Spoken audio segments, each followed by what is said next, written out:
Hi everyone. In this video, we're going to be going over basically everything that you want. This is going to be the most insane information dump that you'll possibly find on the internet in a very short period of time to understand basically the whole low-level kernel infrastructure ecosystem of LLMs and current deep learning models. So let's get started. Right now I'm on a MacBook here in my Kitty terminal. We can see this here, but I'm going to do everything inside of my machine, which you can actually hear the fans is down there. And on this one, I've got a bunch of stuff. We're running Ubuntu. We're running a nice AMD CPU, GeForce RTX 3090, and 64 gigabytes of RAM. So pretty decent setup. But first, what we're going to do is actually compare the differences between, I'm basically going to show you PyTorch as the very first starting point. I know you've probably seen PyTorch before, but if we go and make a directory, you'll say x.com, x exists, okay. And what we want to do from here is, because we want to set up PyTorch, we're actually going to need something, it's called a UV. So I just opened up my Perplexity Comet browser, and we're going to go UV installation, and we can see that the command is right there. So grab that, quickly install it, and what we can do is open a new one, open a new terminal, basically refresh it, cd into x, and if we go uv -- version, we see it's right there.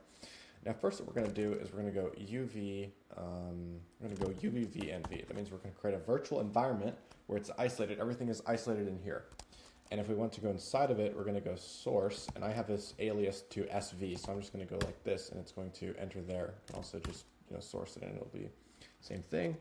And all we do at this point is we go uv pip install, and we can go torch. So we're going to need torch. We're going to do numpy as well, and IPython for this terminal here. So it's going to install all of these. Triton, torch, it's going to install these for us. Give it a quick second. Awesome sauce. Now we have all this installed. I'm going to go ahead and clear. We're going to go IPython. That's going to open a sort of a Jupyter Notebook cell on the terminal. If you don't know what that is, that's fine. Basically just means we can do super educational, very quick iteration stuff. So first we're going to start off importing torch, all right? We're going to import torch, and first example I kind of want to show you is just like, okay, what does torch do? Torch allows you to create these tensors. So we go torch.tensor, so A is this variable, torch tensor. We go 1.0, 2.0, 3.0, close that, and if we go A, we can see this tensor object 1, 2, 3. There's all floating point numbers, floating point decimal. If floating point is decimal, if we just did 1, 2, and then 3 without the decimal places, then it would just be an integer, and those are two different data types. Floating point versus integer is very important here. So we have float, and so what I can do is I can say B is equal to A, and we'll go times 2. So A is this, and B is going to be each one in here point-wise multiplied by 2. And if we go A plus B, we're going to get this plus this is 3, this plus this is 6, this plus this is, what did I do? This plus this is 9, right? Another example would be, so if we go say A equals torch dot, and this is a very important one, rand. So we're going to create a random tensor. We're going to make it shape, let's say 3 by 2, right? We go A. So that means this tensor is going to be 3 high. So this is the y-axis. 3 is the y-axis. How many rows it has, or rows by columns. So rows, 3 of them, and then columns is 2. So in other words, a number of rows is equal to how tall it is, a number of columns is equal to how long it is. So x by y, or sorry, y by x. And this creates a bunch of random numbers for us. Now, if I want to say do a bigger operation, like say matrix multiplication, right, where we would go, for example, A equals torch.rand 3 by 2, right? We have our A there, and then we have say B. And if we wanted to do a matrix multiplication, you'll see in a second why I do this. If we go 2 by, say 4, right? So we have our A and we have B. What's going to happen here is A is going to sit on this side, and B is going to go up here. And this A is going to, what do you call it? A is going to do this sort of inching inward dot product with B. So if A is here, and we slide this one up on top, so it's like horizontally this way, what's going to happen is when these are inching together, this value, these two right here, are going to, so the 0.67 is going to multiply with the 0.15, and the 0.25 is going to multiply with this. And each of those products are going to add together. That's what it means. So I have A here and B here, or I have A here and B here, and we're just going to multiply these, however many there is along that A horizontal dimension, so the number of columns, and the B number of rows, the Y dimension. And they're going to multiply, and we're going to add those together and reduce it into the new one. So if we go A times B, that's the matrix multiplication operator. We can also go torch.matmul AB. We get the same thing. We can also do, I think torch.mm works too. Yeah. And that's exactly what that's going to do. So those are going to inch inward. I'm not going to do the math, of course, for brevity, but you understand the point. Now, this is a very crucial operation in deep learning right here, what you just see. This thing called matrix multiplication, right? Or if you expand it, it's called a GEMM, a general matrix multiplication in a bigger form. It does a little bit more operations in a GEMM, but we're going to stick with this idea of a matmul, right? Where you have to, for each element in the output, you have to do an entire dot product inching inwards. And that's very computationally expensive to do. Now, if we continue here, and I'm going to open IPython again. It kind of got messed up, but import torch. If I just say, A is some thing, and we go a.device, which device it is on? It is on CPU, right? CPU is bad. Now, if we go a.2, right? We go either CPU, or we can go, in this case, I have an NVIDIA GPU, so it's going to do .2 CUDA. And we go .device of that, then it's on device CUDA, index 0. So index 0 is which device is it on. If, for example, I'm like super rich and I have like 8 GPUs on one rig that are all plugged into the same motherboard, then I would index those GPUs. So the first slot that is plugged into would be index 0, and then index 1, index 2, index 3, index 4, all the way up to 7, right? 0 to 7. Not 1 to 8, but 0 to 7. And so since I only have one GPU, it's going to be index 0, and this is on CUDA device. So if I were to, for example, and I just showed you very small examples, but if I did A equals, say, torch.rand, and I went up to, let's say, 1,000 by 1,000. I did B is the same thing, torch.rand. And I did A times B. That's still pretty fast, right? That's doing it on CPU, on the x86 little AMD CPU that I have. It's quite quick. But if we were to scale this up even more, let's say, for example, to 16,384, I just like to use base 2 numbers. Like if we go, I don't know, what is 2 to the power of 16?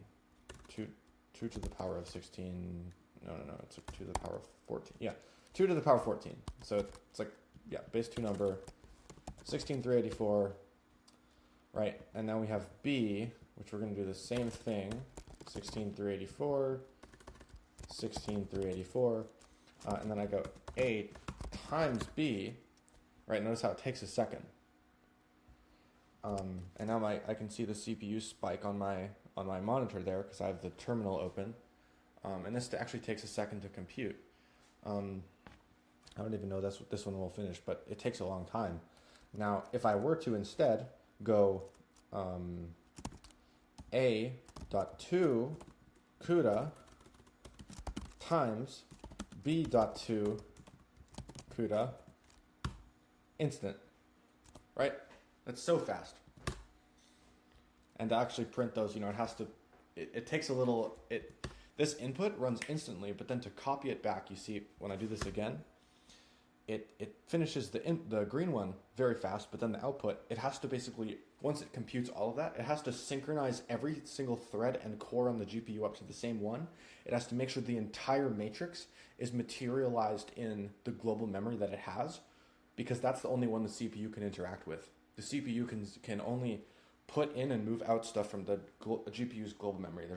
There's ones right next to the cores. There's one that some of the cores share, and then there's the big global memory that the CPU can interface with. And when we have this massive matrix, which, mind you, 16384 times 16384 is like 268 megabytes, right? Like that's a lot. And to multiply this, let's say times 4, because we're working with 32-bit numbers, like float 32 or FP32. So there's 8 bits in a byte, so 32 divided by 8 is 4.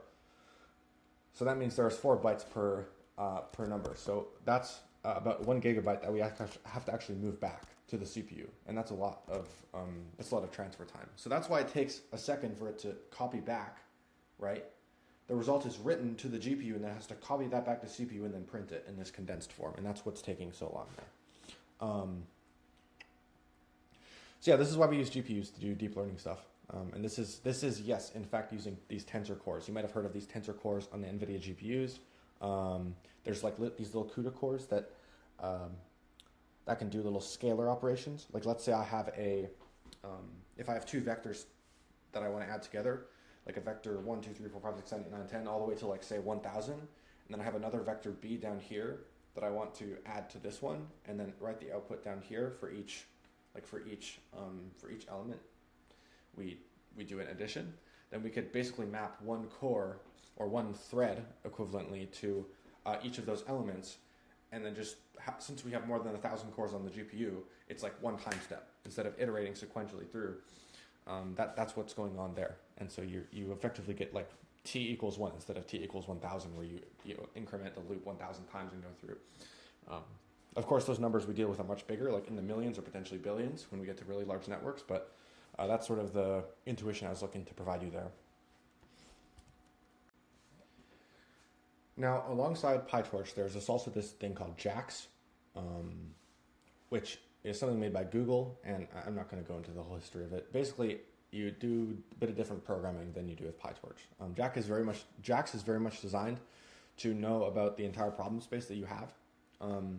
It's designed with what do you say it? I don't know much about JAX. I don't use it a lot, but these are 2 very different distinctions. And the company XAI actually uses JAX for a lot of their pre-training infrastructure, which means when they're training very large models from scratch, they just randomly initialize the weights, and then they throw it onto the 100,000 GPUs, and then those do a massive training run. Like they're using JAX to prototype on that, right? So JAX is obviously very good, and why is this very good, right? You have PyTorch and we have JAX. Why does XAI use JAX? And a lot of the reason is once you have a very good intuition about the math and how backpropagation works. Backpropagation is the process where, after I've passed an input through and I'm trying to predict what class that image or what token I'm trying to predict falls into, I can then backpropagate the error because I calculate a loss based on how far away I was from the actual correct answer, from like what my prediction, how far away it was from the correct answer. And then I can backpropagate that error through the network, and I can then update the weights and then do another forward pass with like those learnings in mind, right? And in order to do this, you need to optimize this process called backpropagation. And this is kind of how JAX works. So this is where the core JAX intuition comes in. In PyTorch, we go, torch.tensor. So it's a scalar value 2.0 requires grad equals true. That means that for this specific input x, we're also going to hold a gradient for it. So we assume that something is going to backpropagate through x. So x is going to multiply by something, and there's going to be something before x that requires the gradient of x in order to, calculate its weight or something. And so we want to hold that gradient with this requires grad equals true. So now there's going to be this torch.tensor 2.0, and there's going to be this torch.tensor, which is the grad version of x, so x.grad, and it's going to just have 0 in it because we haven't calculated the grad for it yet. We need to actually backpropagate in order to calculate what that value is, but initially it's going to start as 0. And so if we were to compute this, x squared is going to turn into 4.0, and then we would go, y dot backward, so it's going to go through this. It's going to do this backward function, which is like very easy, and then we would just go x dot grad. We would, get our output here. But on the other hand, JAX is a little different. So we have these little functions. Notice here we don't have a function. Here we do, def f of x. We will return basically the square of x. And we have this grad function, which is basically we're going to find the grad of whatever this function is. So we don't have any specific, notice how there's no x here, right? We just have this function, and that's what JAX works with. And then we want to say, find the grad function of 2.0, and then the 2.0 there would be what the x is. And so this is kind of the difference between PyTorch and JAX. Now if we zone back for a second and go back to CUDA, right? Raw CUDA, Compute Unified Device Architecture, this thing made by NVIDIA, this massive platform. No one knows what the heck CUDA actually is. It's just a platform. That's what people say because they don't want to explain everything in the entire ecosystem. NVIDIA's added so much and they've matured so much over the past little bit that they're basically immature now and no one actually knows what the heck CUDA is. It's just everything. But if I for a second go and open Cursor right here, and I go say Dioptra, which is my rig down there that you can hear humming away, and I go say openx.com, we have a cursor chat there. Let me just remove that. We'll source into the x.com directory. And then to actually show you what CUDA looks like, because me just showing you LLM output slop isn't going to do anything here. What we can actually do is take this, and I can go into Cursor. I'll actually expand this a bit and increase the size. Let's say we call it v1.py, right? And we'll select interpreter, sure. This one, why not?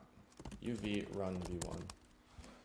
Oh yeah, uv pip install setup tools should work.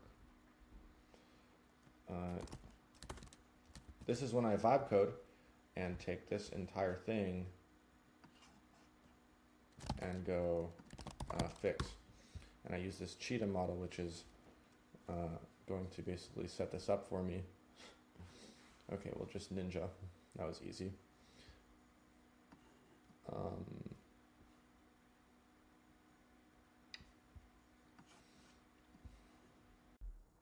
Okay, perfect. So I had to go around a little bit, and I don't know, the code that Grok generated or something wasn't amazing, so we ended up instead going down the route of like separating files. So all I did was to compare, and this is like totally unplanned for, as you can see. I'm kind of winging this video, but you will run into errors, and so the approach that worked here was, okay, we have a Python file where we're trying to test against PyTorch, or like we have a PyTorch vector edition and we have a CUDA vector edition, or raw CUDA vector edition in a separate kernel, and we're trying to basically verify that those match and that the CUDA one is like successfully working, right?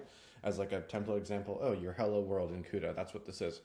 And so what happens is we import Torch, we have this C++ extension thing, and we're trying to load this vector edition module from here, and we're going to have some verbose output. This vector edition module, which is coming from this. So yeah, this is our vector edition module here. And so if I break down this file, we have this Torch extension, which says, okay, we're going to import this kernel as an extension to an actual Python file, right? We have the kernel here. So this, let's dissect this piece by piece. Underscore global underscore means like global. Remember we were talking about before this massive memory that the GPU has? This is the global device memory. So everything, when it comes to we're like starting something up, it's always going to start initially from global, right? Or the device itself.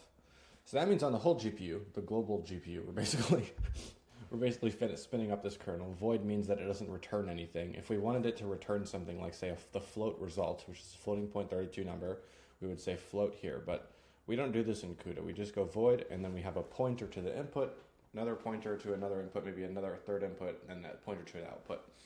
And we have this int n, which is just how long it is.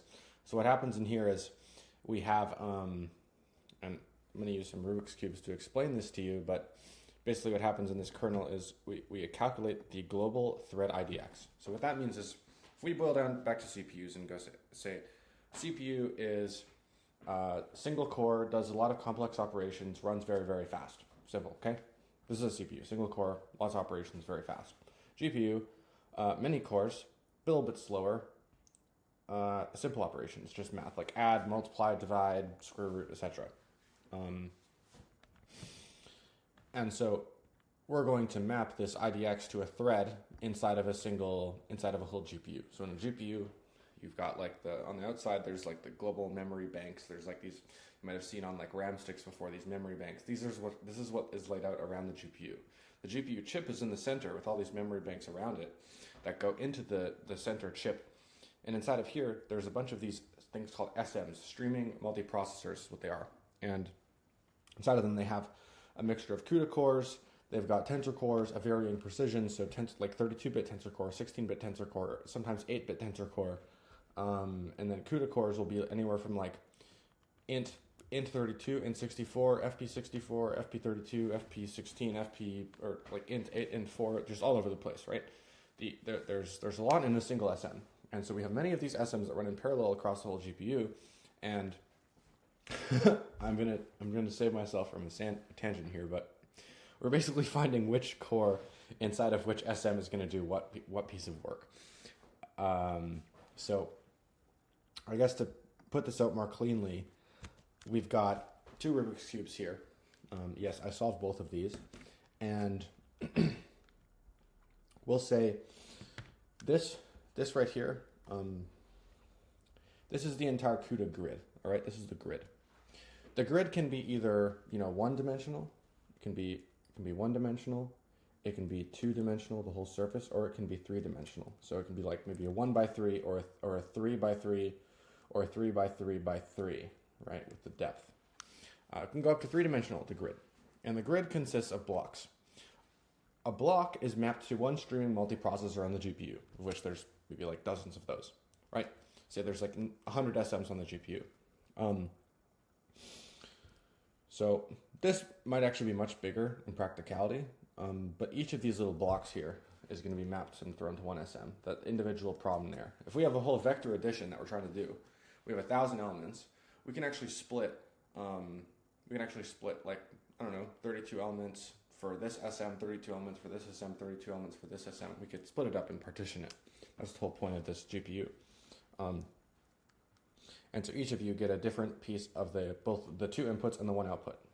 You both get your own individual share of that. So this is the entire grid, which consists of blocks, and these blocks can be organized in a 1D, a 2D, or a 3D structure.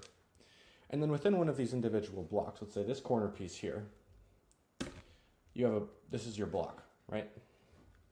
And inside of here, there are threads, and each of these is a little thread. So once again, your threads can be organized in 1 dimension, 2 dimensions, or 3 dimensions, right?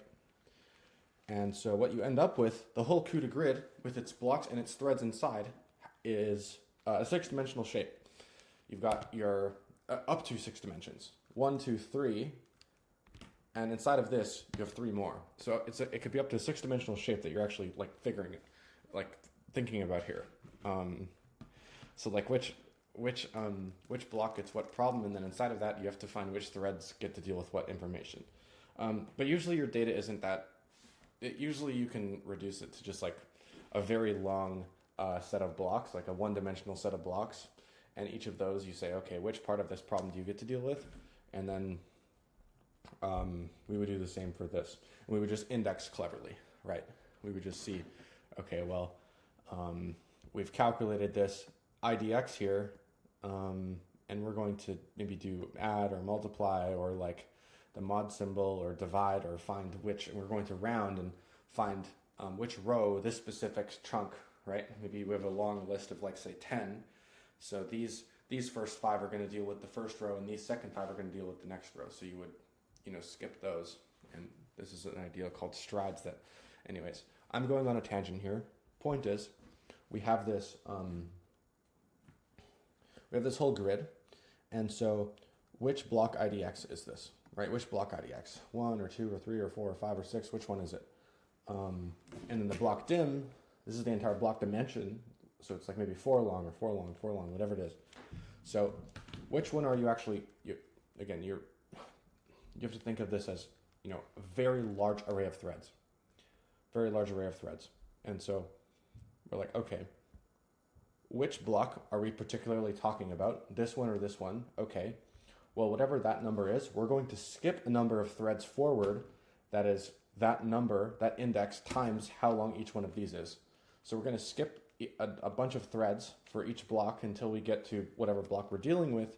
And then from there, we would actually, we have calculated the block offset in the entire grid.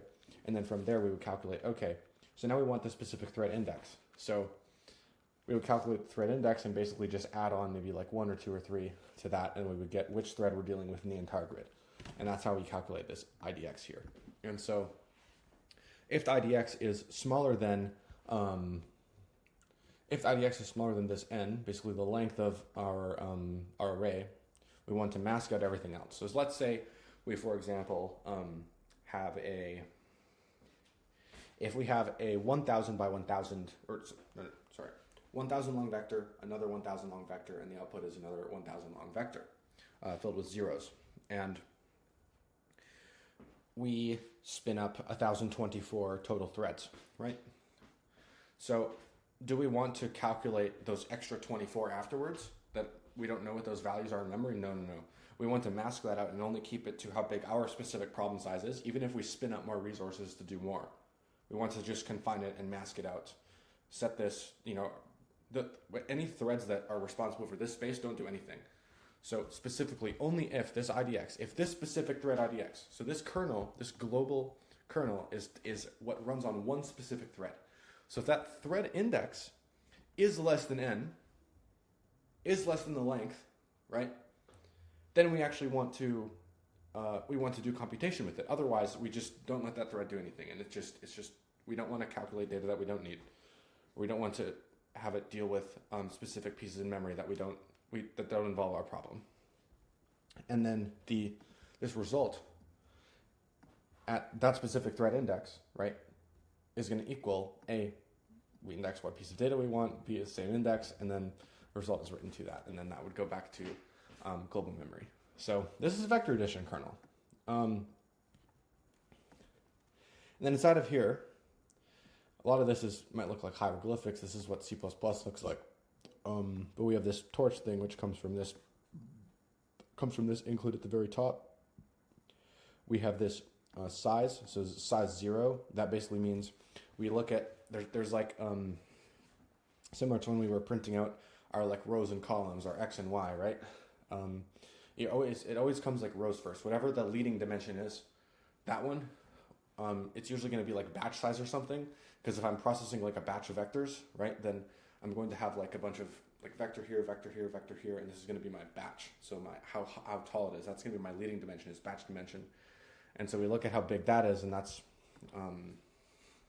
that's how we index the 0. But basically, this means we only have one dimension here, which is how long the vector is, and so we're going to set n to equal that, how long the actual. So you can make sense of. They're all the same size, so it doesn't matter. This result. So literally read this in plain English. Result equals torch empty like a. So basically, empty means zeros. We're going to have like.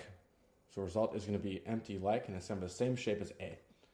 So that's all that is. I'm just going to populate it with nothing to start. Number of threads is going to be 256. Number of blocks is going to be, so we have n plus, so say n is 1,000. Okay, let's just say n is 1,000, or we'll even go like, sure, we'll say n is 1,000. N is, the length is 1,000. So we'll go plus 256. So now we have 1,000 256, we'll go -1, so 1,255. And then if we divide by number of threads, 1255 divided by 256, and then we would round that to the ceiling, or no, I can't remember again if it's ceiling or floor. But it, wait, I'm going to ask actually.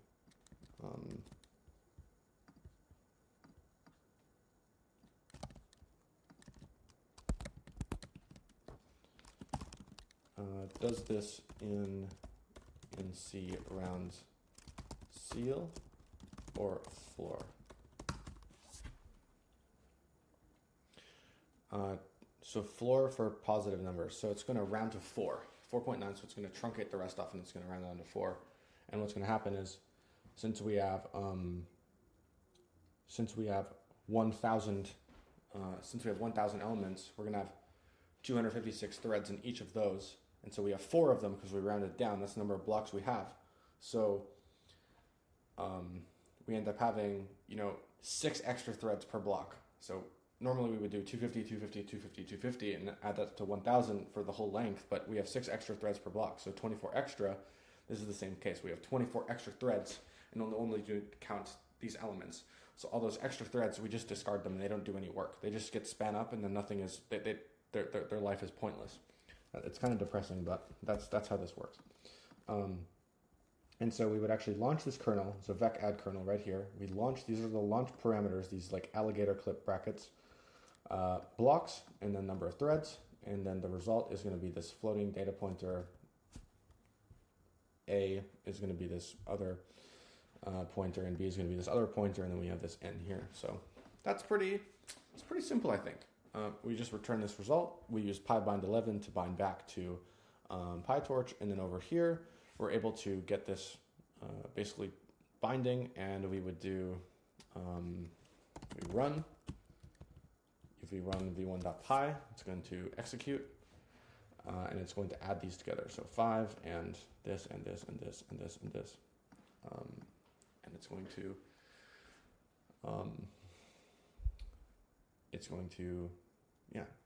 execute this with our vector addition kernel that we custom wrote. Actually, no, Cheetah in Cursor wrote that for me. But if we go on to now, so we've just covered CUDA, raw kernels. There's a bunch of other stuff at the kernel level, but I'm not going to cover that in today's lecture. So instead, we're going to jump to some of the other stuff in CUDA, at least. So, I mean, of course, there's, NVIDIA has CUDA, there's AMD, which has RockM and HIP, and then there's like Triton, which sort of unifies both, and Triton is like a weird abstraction thing, but I mean, actually, before I even go into more CUDA stuff, I may as well just explain Triton at this point. Okay, great. So Triton is very interesting. Before we talked about how how CUDA operates at this level of having an entire grid, right? And within here, there's a bunch of blocks, and a block looks like this. In Triton, it helps you out because when you start getting really deep into optimizing at the thread level, and there's a little something I didn't actually tell you yet, but you inside of a thread block, a block of threads here, you've got these things called warps. And when the GPU is actually executing on the hardware, it's running things in warps. A warp is a group of 32 threads. So if we were to make this way bigger and say this entire block is, say, 1,000, we just say it's a giant line of, or we can even say like 32 by 32, right? It's a 32 by 32 two-dimensional block of threads, and a warp holds 32 threads.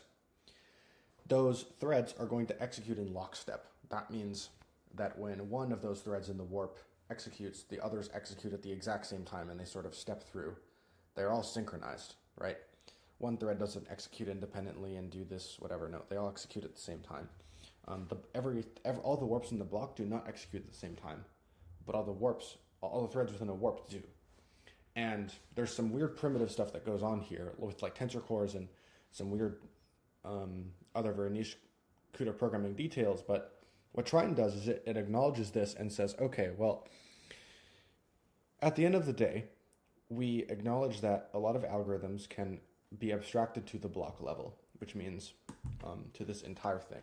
And we have an operation that we want to do within this individual block, which might be, calculate a matrix tile where we have like two, matrices and we want to add them together like this. We say, okay, well, instead of doing each individual one and worrying specifically, discretely about those, we can say, okay, well, in one specific tile, in one specific surface like this, we want to do all 16 of them or all 32 at once. And so we could just say that. We can say, okay, well, we have this entire block, so just do this thing. This block is responsible for that. And we don't worry about the threads. Triton takes care of what happens at the warp and thread level for us, and it makes our job easier. And it's also written in Python and can be very easily binded to PyTorch. So as an example here, softmax kernel, we use Triton JIT. Triton means just-in-time compilation. So just-in-time, it's going to just-in-time compile to basically lower level Triton IR intermediate representation, and it's going to further be compiled down to PTX assembly, which is going to be then compiled down to binary, so that we can run it on the GPU. And in here, there's a bunch of stuff that goes on, but what I want you to pay attention to specifically here, and I'm not going to teach you how softmax works today. I don't have enough brain power for that. But today, all that matters is that we have this entire row, right? And we have these offsets and this mask here. Remember, we were talking about the mask earlier with like the if statement, and everything else is going to get set to negative infinity. So that's what I think that means. I don't write much Triton code. But the whole point is, this is going to load in a lot of things at once. So this is going to operate on a very large amount of inputs and not just one individual element that we have like loops. We don't see any for loops in here, right? This is all just, this is run at the block level. And so this, you can also see this sum, right? Like you would see this sum operation in PyTorch. This exponentiate, right? We have this, we would exponentiate an entire tile, right? We would find the max of an entire tile and get this returned as a scalar, right? So this doesn't loop through and do some smart things for us. We already understand the math behind those, and so all we do is we call the operation, and everyone knows what each other is talking about. We just all have to be somewhat familiar with what the algorithms do at a low level, and as a Triton kernel programmer, we don't worry about actually writing those again, because that's redundant, right? Why would we write more code that we don't have to, and we understand what's going on? So first you might start off writing CUDA, right? You might go in here and you might write some stuff, and you'd be like, okay, well, these are a lot of patterns that we find here are very much the same, and we don't need to repeat those. So let's just abstract those, put them through a compiler, and say, when I want to do a max, the computer knows what I'm talking about, because everyone is writing the same thing. We're all deep learning kernel engineers, and we all are talking about the same max here, the same CUDA kernel equivalent. And so we can very easily get these Triton kernels up and running because we can all sort of agree on how things work. And then if we wanted to, say we're going to bind this back, there's stuff going on in here, which I'm not going to get into exactly, but point is we have this softmax Triton, which is a PyTorch def, and this is a Triton kernel. So this Triton JIT means Triton kernel. This is equivalent of like __ global _ in CUDA, right? Just Triton JIT. And then we're going to reference this right here. So softmax kernel. And then instead of those alligator clips, we have those square brackets, because that's how Python's going to do it. Python doesn't have these alligator clips. And then we're just going to pass our input into here. And it's going to be done really fast. So if I go ahead and run, UV run fork. I call it fork because a Triton, when you throw a Triton, right, like a Triton staff, it's like a fork. It has 3 of those, so I called it fork.py. Thought you'd like that. But if we're going to do the softmax on this, so let's just say, for example, I go here and IPython import torch, and I go torch.softmax, and I put that in here. Oh wait, let's just Wolfram alpha. softmax of this. So that's going to give us this vector, which if we compare back is, no, that's not correct. No, you messed it up. Okay, this is embarrassing. Basically, we we calculate the exponential of each of these. So we go e to the 1, e to the 2, e to the 3.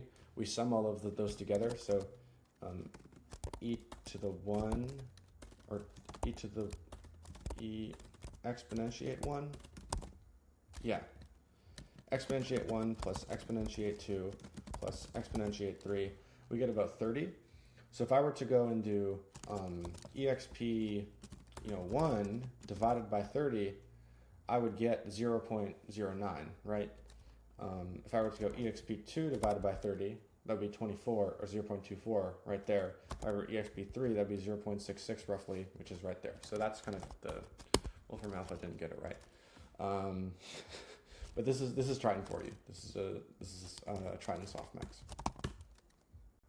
Now I'm not going to get into AMD too much because I don't actually have an AMD GPU and I can't reap the optimizations of that. But I got an AMD HIP kernel right here. So AMD has this HIP heterogeneous interface. Heterogeneous. I don't even know what HIP stands for. I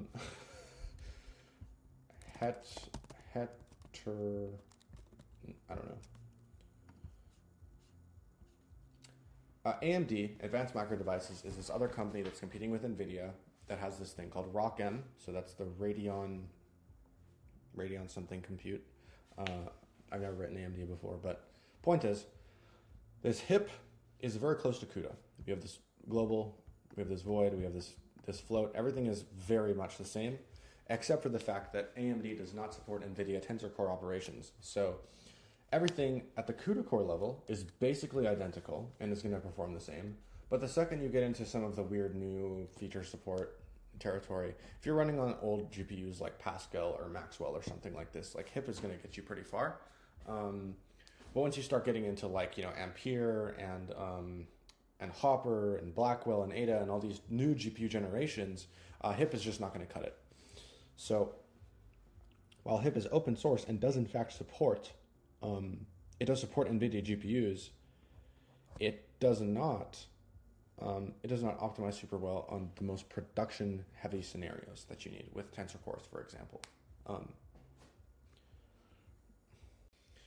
So I was looking through some of the AMD stuff, and I found everything is just ported to here, basically. So this ROCm/ROCm libraries, we've got,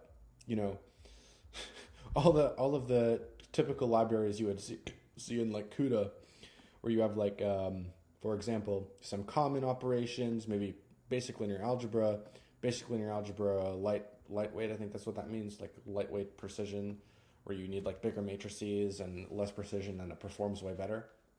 So the LT version, we've got CUB, I'm not sure what that is. FFT is like fast Fourier transform. You'd see those in like signal processing and some convolutions. We have RAND, so random number generators, solver, so equation solvers, sparse computation. MI opened, so I believe that's MI opened is the equivalent of like say cuDNN, so like CUDNN, CUDA Deep Neural Network Library for AMD, and so they have like all these. So they have the HIP and they have all the ROC stuff here in this repo. I don't have an AMD GPU, so I can't actually run these, but and then they've got their equivalent for, and this is a separate one for their matrix multiply accumulate. Basically, this is what a matmul is. Remember I showed you the matmul before with like 16,384 on like both dimensions, and it took super long on CPU and it was faster on GPU. That's the AMD equivalent here. So that the WMMA, this means warp matrix multiply accumulate. So it happens at a warp level. A single warp takes care of that. On CUDA or NVIDIA GPUs like Hopper, you would have this WGMMA, so warp group matrix multiply accumulate. So that's a warp group is 4 warps, so 128 threads. If one warp is 32 threads, right? 128 threads or 4 warps is in charge of a single very large tensor core instruction. So bigger the tensor core instructions, the bigger the tiles that it gets to deal with at once, the more efficient the GPU is. But you also don't want to like make the hardware super expensive either. So it's kind of a balance on how big you make those actual tiles. Now, if we were to go to, say, the sort of the CUDA ecosystem, where we have, what's a good example? So we've got like cuBLAS, right? CUDA basic linear algebra subroutines or subsystems. I can't remember which one it is, but one of those. Basic linear algebra. So that what that means is I have like a GEMM or a general matrix vector multiply. So a matrix and a vector. I have a 2D matrix and a 1D vector. So this matrix, each row of the matrix is going to multiply with this single vector. So it's going to dot product, dot product, dot product, dot product. And you're going to get this column vector output. That's one example this does. Another is like if I have two matrices and I want to say take this row and this column and I want to add them or dot product them together, get an output. Do these ones, get an output here. Do these ones, get an output there. That's what this handles. Very basic linear algebra, right?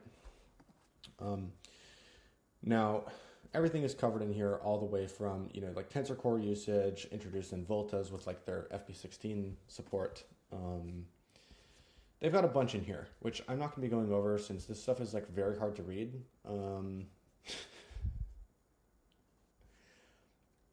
But we do have, say, like cuBLAS LT, right? It's lightweight. So is a lightweight library dedicated to GEMM operations. So matrix data layouts, we'll go into that in a second. Input types, so is it like a 32-bit or is it 16-bit or is it 8-bit number that we input? What is the compute type? So what does it actually compute in? What is the output type, right? We compute and output in this format. So that's what this sort of covers. And yeah, like for instance, tensor values data type. So like 8F, so that's 8, so that's basically FP8, 8-bit floating point.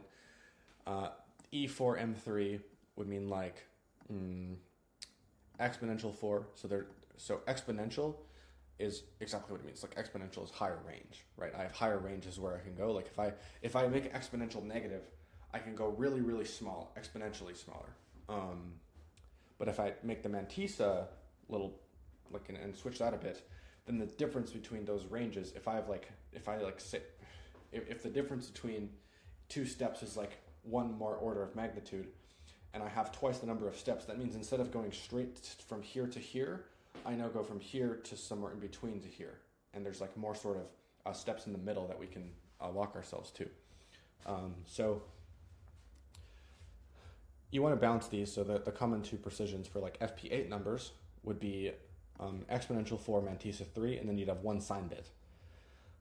5 exponentials 2 mantissa, right? And this is generally what that would look like. And then for even 4-bit, if we're using a Blackwell GPU, we would have 2 exponentials and 1 mantissa, right? So very, very low precision here. There's like only, if you do say 4-bit, so 2 to the power of 4, or 2 to the power of 4, you'd have 16 different numbers that could fall into. That's very little precision that you have. And this is all offered with cuBLAS, right? On the other hand, we've got cuDNN, cuDNN, CUDA Deep Neural Network Library. So this contains things like, for example, in a transformer, right? You have a transformer block, and inside of it, there's this thing called attention, which takes up by far the most computation. So scaled dot product attention is included in here. When you have, the next block where it's like,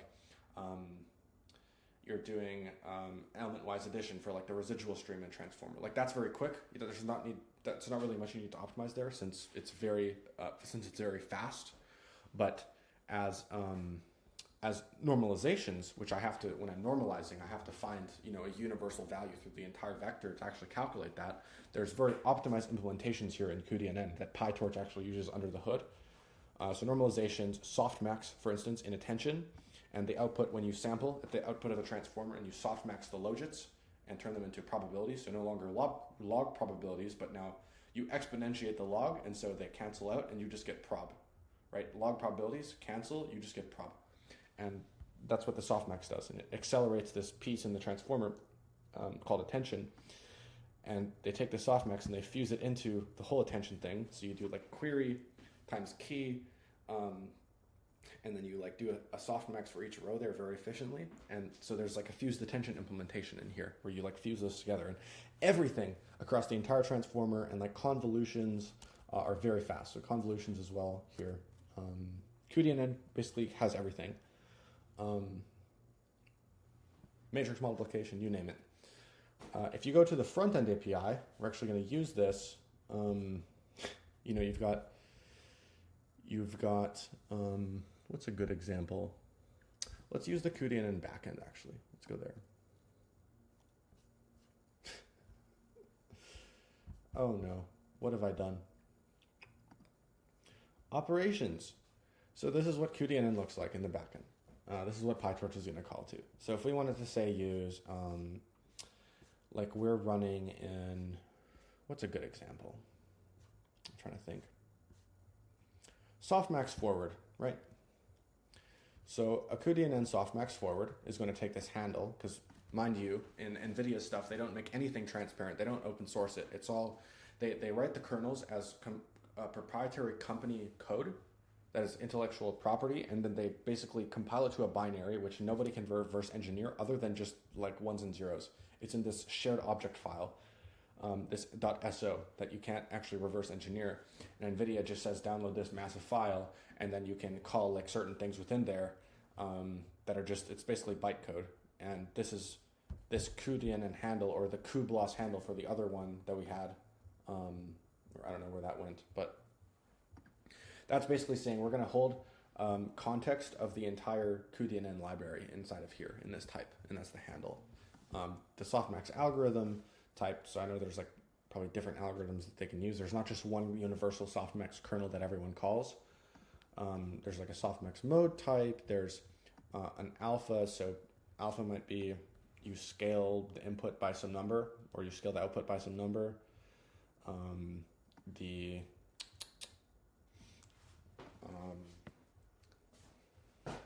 We basically just want to describe the entire problem to it. So we have X and we have Y, right? I feed an X, I get an output Y from the softmax function. There's some other things like alpha and beta. I didn't even know those existed. And then we want to describe like what this X is. So it gives some information more than just the actual data pointer itself, because this asterisk means pointer to this specific spot in memory. And then it's going to go on for how long. And when we describe it using the description, it's going to say, okay, well, this is a, say 256 by like 8,192 long. So that means in memory, this is going to go, and it's going to, if we do the math here, 256 times 8192, that's going to span about 2 million elements long. So we say, I kid you not, this is what happens under the hood, is we go, okay, well, this is going to be in floating point 32 precision, so 4 bytes per number. So the total number of bytes that we're going to basically say this is where our input is, it's going to be about 8.4 million long. And we have this exact number in that descriptor type. So we start from this particular spot in the whole grid of memory cells. We say, okay, this specific value is going to start from here, and it's going to go through all the memory, and it's going to end at this spot, which is where 8,388,608 ends. Yeah, that's how cuDNN works. Also how cuBLOS works under the hood. But okay, let's do some more CUDA stuff. Now, lucky for us, we're spoiled little brats, and we get the engineers at NVIDIA to write all this stuff for us, this massive thing called Cutlass, where basically you get all of the... So what I just showed you is relevant for a lot of GPU architectures, basically all of them. But you're going to get all of the open-sourced implementations of this in Cutlass, and you can look through. This is an entire open-source code base. Everything is contained within this, like the includes, for example. All of the like Cutlass includes, and I know this is probably like insane to you, but if we go like GEMM, for instance, kernel, maybe split K parallel, like this is going to be included in here, every single thing. All the details are kept inside of here. If we go back out, let's just actually read up what this is. I'm not going to scare you too much. Cutlass is a collection of abstractions for implementing high-performance matrix multiplication, so matrix, right, this thing, GEMM, and related computation at all levels and scales within CUDA. So related computation means, for example, attention. Attention contains matmul, right? A convolution contains matmul implicitly, right? When I do a convolution, I have this image and I have this little, like say 3x3 convolution filter that goes by it.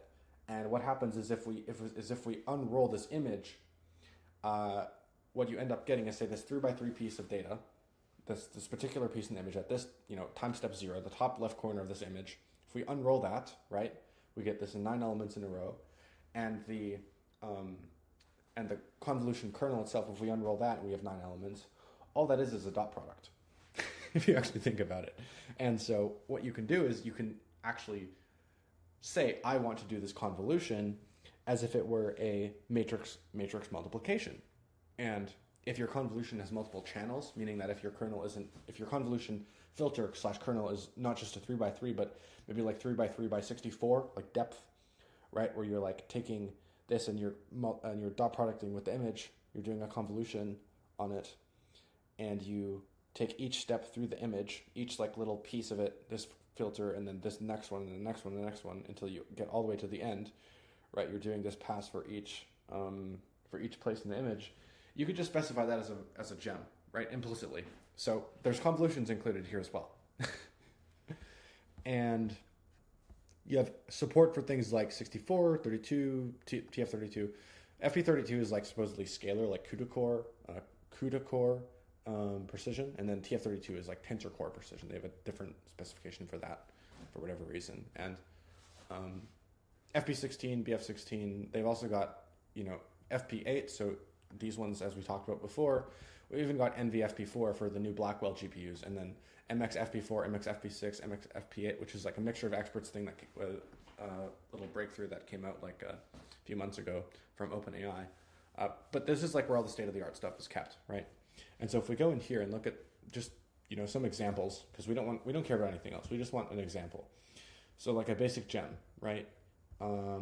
Maybe a split K GEMM. It's GEMM, convolution 2D, planar complex, right? GEMM bias ReLU. So when you have a GEMM and you fuse it with a bias, and you have a ReLU on there as well. So it's a fused kernel, fused GEMM. GEMM, convolution, forward prop. I don't know what this is. Maybe convolution. GEMM, convolution, GEMM, convolution something. I don't know. Forward. I don't know what this is. GEMM, more GEMM, forward propagation, GEMM. Everything in inference and training, right? That's what these templates are for. And so if I went to one that would run on my GPU, say this one, Ampere, because my RTX 3090 is a 30 series or an Ampere GPU, we would actually get to take advantage of this. And so all that you would, I'm sorry, I'm getting a little bit into the details here, but the most important stuff is kept in this little piece, this upper piece right here. This is what I'm like, no lower than here and no higher than this. So the data type or accumulator is like the output type. When we receive the output from this matrix multiplication, it's going to be in float. So that just means float 32. That's the typical float precision. It's 32-bit. And the compute epilogue is going to be in this one as well. So the compute epilogue, everything in here is going to be done in floating point 32 precision. The layouts, row major versus column major. This is a very important distinction. So if I were to say, if I were to list an element, if I had let's just say I had a 2x3 matrix, right? 2 high, 3 long, 1, 2, 3, 4, 5, 6. If this is in row major, that means that when I actually look at this in memory is a giant line, like a measuring, like a tape measure. I would have 1, 2, 3, 4, 5, 6 in memory, just like this laid out, and then it would stop. It would start here and it would stop there. But if I had a column major, then instead it would say, okay, instead of flowing in the direction in memory, instead of flowing in the row direction, we would flow in the column direction. So we go start from the top left again. We go down, up, down, start from up going down, right? So we go 1, 4, 2, 5, 3, 6. So in memory, it would be 1, 5, or yeah, 1, 1, 4, 2, 5, 3, 6 in memory. That's what it would look like. So that's the difference between row and column major. And there are some kernel level details, which I won't get into now, that are very important here. Actually, sure, I'll say it. I don't want to keep that secret from you. But basically, if we're doing a GEMM operation, what will happen is if we want to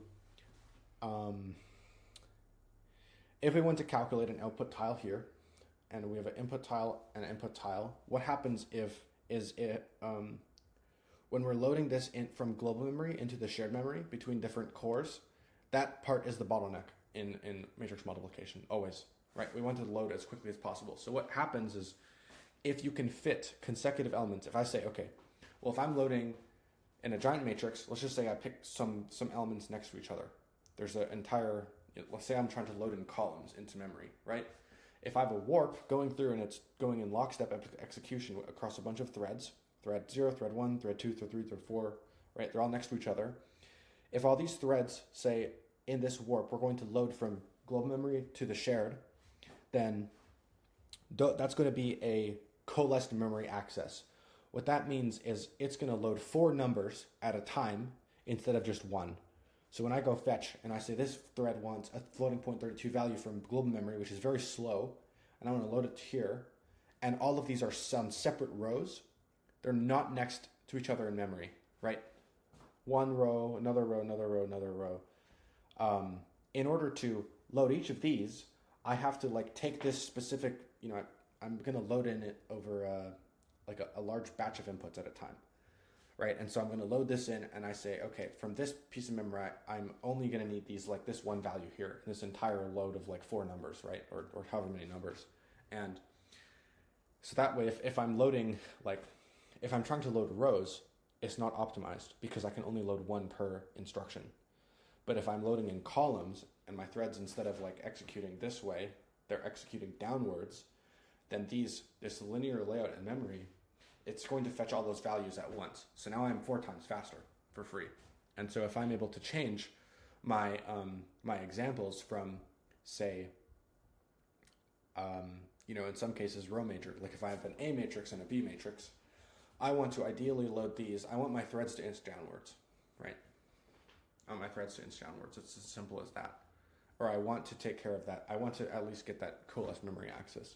So that's why we specify these row major and column majors, because when you do a certain one, you may not get the coalesced memory accesses that you normally would. And so we can have specific configurations of that. And then just when we're actually doing our training, we would preemptively transpose or just even treat those blocks of memory as differently, right?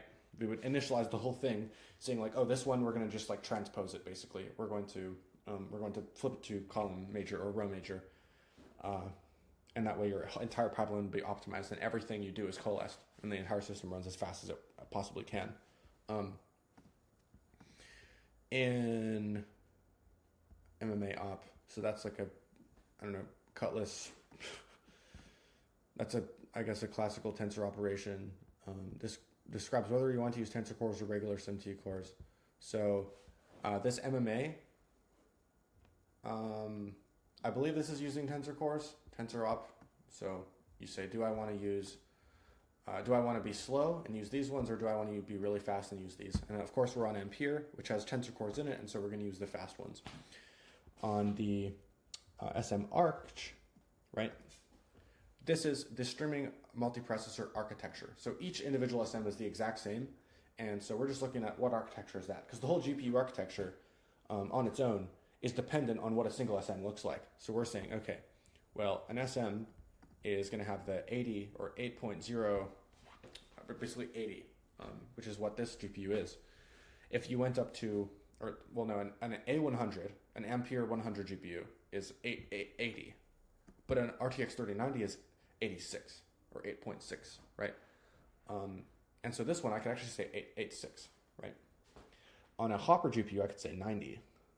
On a Blackwell GPU, I could go anywhere between 100 and 120, right? Because there's more features supported in those ones. These, oh boy, I really don't want to explain this. When I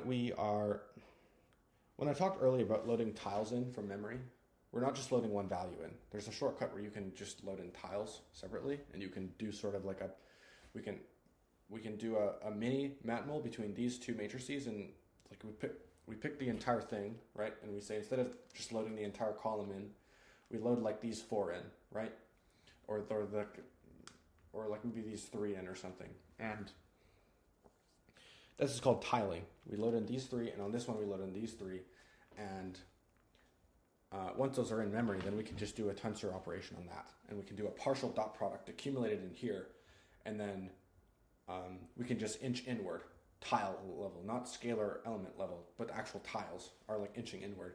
And we can do a bunch of partial dot products. And eventually we'll have, once we've inched in all the way to the very edges of our A and B matrix, we'll have the full materialized output there as a single tile. And then we have each SM take care of each individual different tiles. And so what happens is you can specify how big these tile sizes are. Do I want it to be like, say, if I'm doing a batch, I can do 64 by 64 by 16. I could do 128 by 128 by 16. Right, that's what these are specifying. So depending on how big these are and what GPU architecture you have, your performance will change. And this exists at, so I don't know what this one means exactly, but a single thread block, right, and a single warp are different things, and we want to specify what each of them takes care of. So given a thread block, we have this size, and a warp will take care of maybe this big. So there will be 4 warps, say, in a block, for example, that do this in total.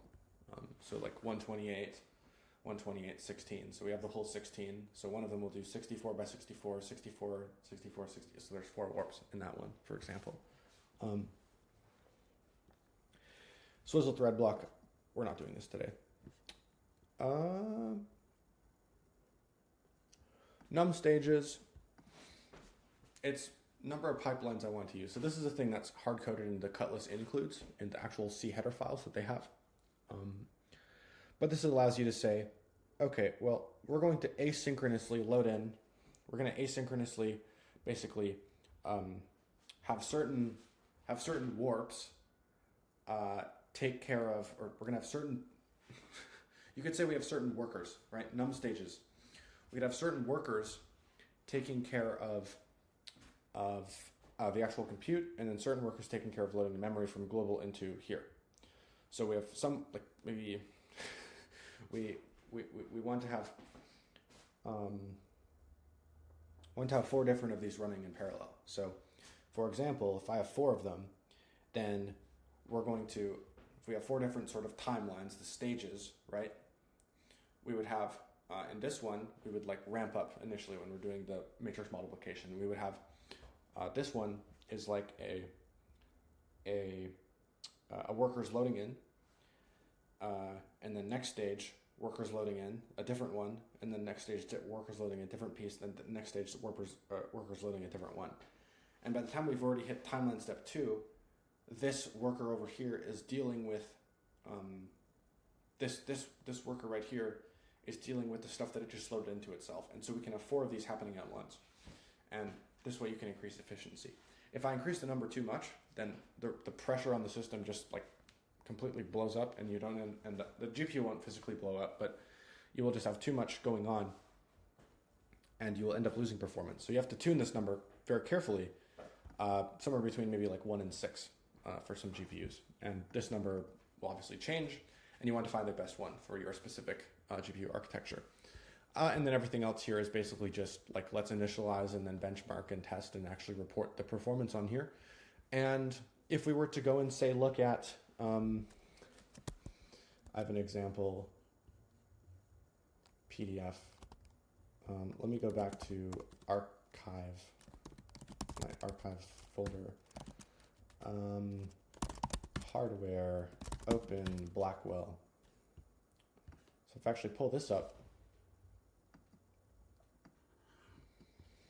we can see that there is, in this specific, this is a Blackwell paper, and I'll just show you as an example that if we take these consumer cards, RTX 3090, which is in there, it's an Ampere card, RTX 4090, which you might have, and 5090, some of you might also have.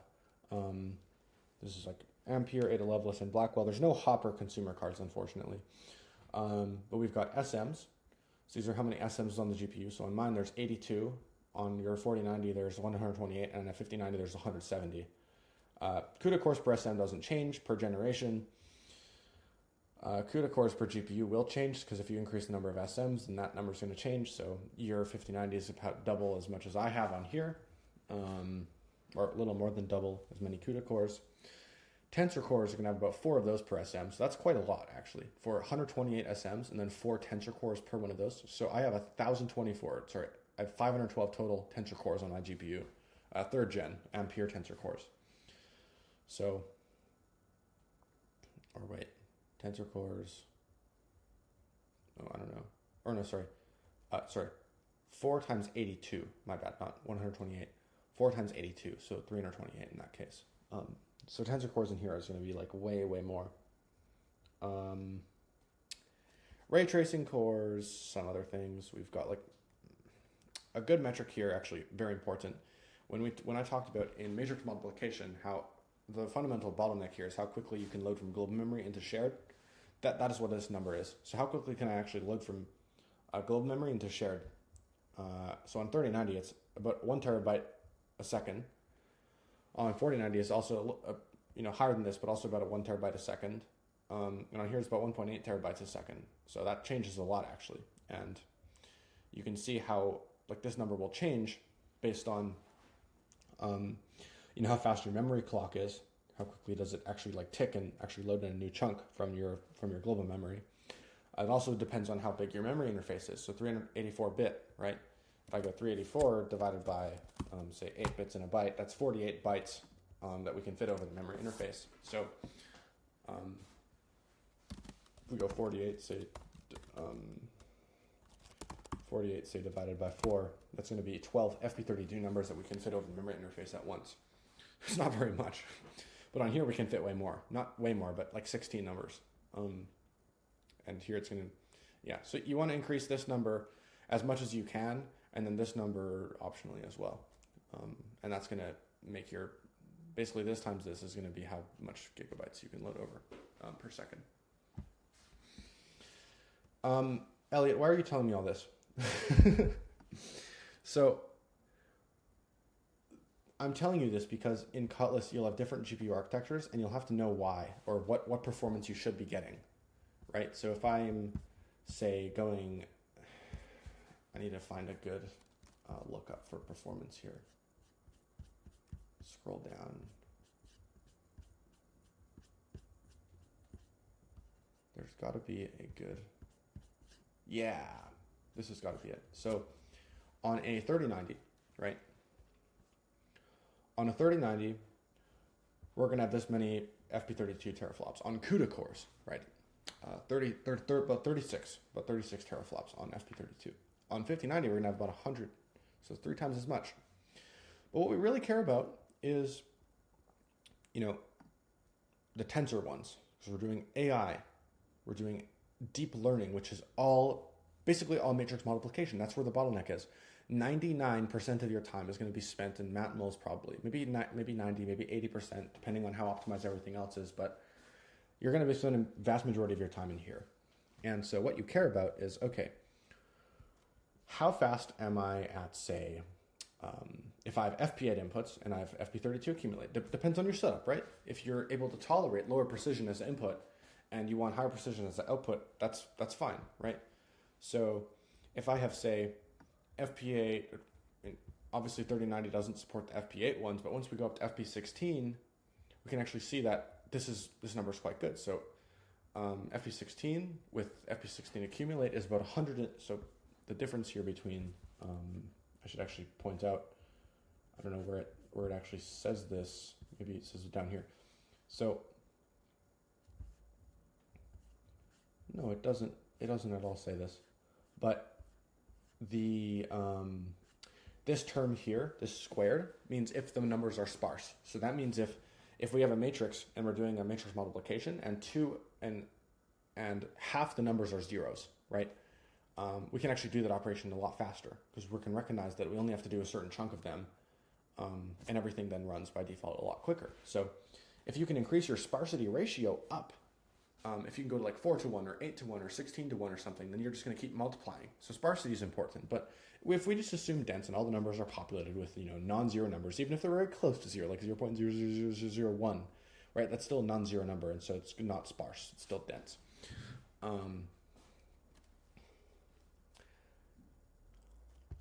Yeah, you basically just have a lookup table here of all the different performance metrics, and you can see that on a 3090, there's no FP4, there's no FP8, right? On a 4090, there is, right? 660 teraflops, 1 petaflop, right, of FP8, FP16 accumulate. That's insane. On a 5090, if you go to FP4, you're getting about 3 petaflops. 3 petaflops. FP4 sparse. 1 petaflop, 1.6 petaflops, FP4 dense, right? That's insane if you think about it. Now, the support for the Blackwell GPUs, these ones aren't like super amazing. So you're gonna have to wait a little bit until you can like fully start unlocking that with all the different hardware. But point is, world's changing a lot, and I thought I'd kind of enlighten you on this. Now there's a dark side to Cutlass. It's called cute. Not a Cutlass sword. Not a Cutlass sword, but cute. Like a cute kitten. Except it's not at all cute. If we go to Python and we look around, we see this thing called where did it go?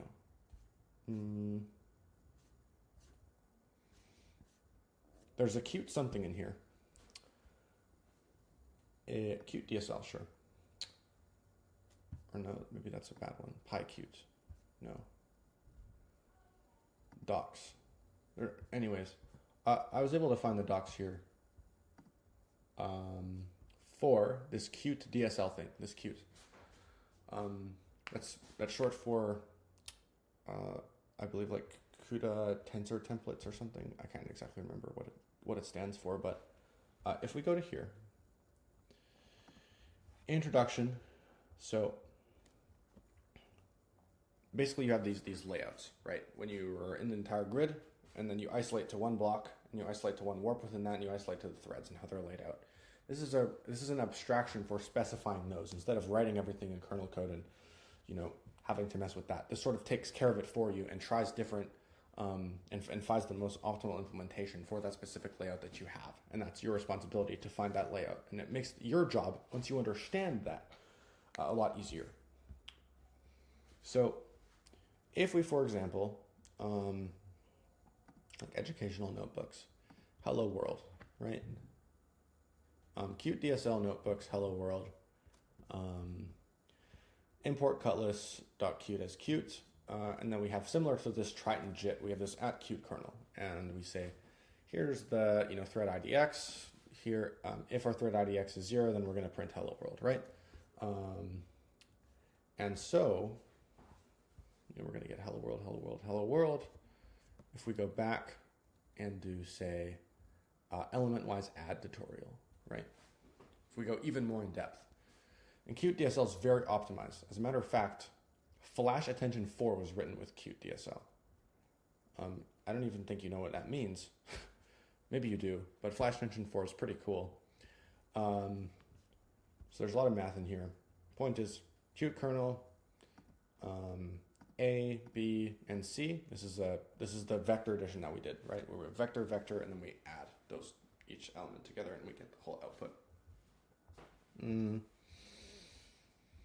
Calculate our thread IDX based on the block IDX plus blocked in, or times blocked in plus thread IDX, very same as CUDA. And then we just write this out in Python, basically, and we're able to get pretty good performance from there. So this is a newer thing, which I don't expect you to, get all super involved into, but there's a bunch of like layouts. You have this like weird composition thing that you have to worry about, and it can get a little messy, but Point is, that's where this QDSL thing is. You might have heard of it, but if I were to actually go through and just like show you really quick, flash attention performance, I think it is. No, transformers, attention, FA1, right? So FA1 is here, flash attention. Basically, this whole attention mechanism in training where you would, so at first for each transformer head, I go and or for each attention head, sorry, I calculate a query.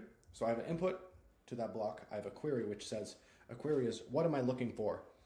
And it has a key saying what do I contain? And it has values, which we'll see in a second. Values are sort of a way of saying, okay, what do I actually care about here from these attention scores? And so what will happen is this query matrix will interact with the key matrix. The key matrix is transposed. So what you end up with is, instead of rows of query vectors and rows of key vectors, the key vector is transposed, so it becomes, instead of this, it becomes this. And those interact inwards. So this query vector and this key vector, this query vector is going to interact with, what am I looking for? And the key is what I contain. And those are going to interact. And how much do they interact? That'll tell you some information based on that dot product. And you do this for the entire matrix. And point is, you do this for each token in the sequence. So however long T is, right? If you have a very long context window, like say 1 million in Gemini, right? Gemini is massive context window, 1 million context. So this length of the matrix and this height of the matrix is 1 million. So 1 million by 1 million. So it's like a terabyte that you have to store there for that single attention head. So very big. And the hidden size is very small compared to that. So what happens is, in flash attention, we end up saying, okay, we're going to take this entire tile and this entire tile, and we can think of it, since this big attention scores is so big, we could basically look at it as a vector and a vector, because this inner dimension is so small compared to the whole big 1 million that you just basically treat it as one tile, right? So we load in one tile here and one tile. We have the whole tile here and whole tile, and then those interact, and you get a single attention tile there, and you do this softmax, the online version of the softmax, which doesn't require you to basically hold some high basically maximum exponential value.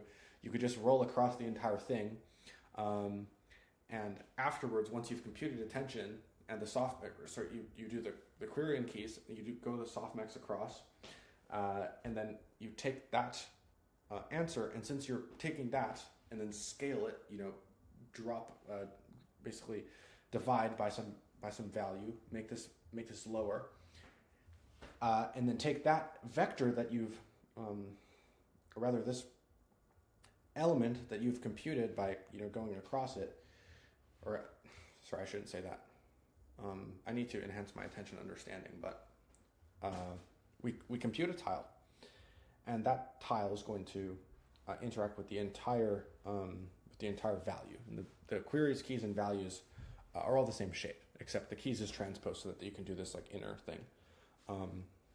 And so it's going to, the query is going to interact with the value, and that specific tile there is going to interact, and you're going to get one output tile. Everything that happens in between, these two tiles interacting, you first load these both into shared memory, right? Load this into shared memory, load this into shared memory, this, each one you do, load into shared memory. And you are,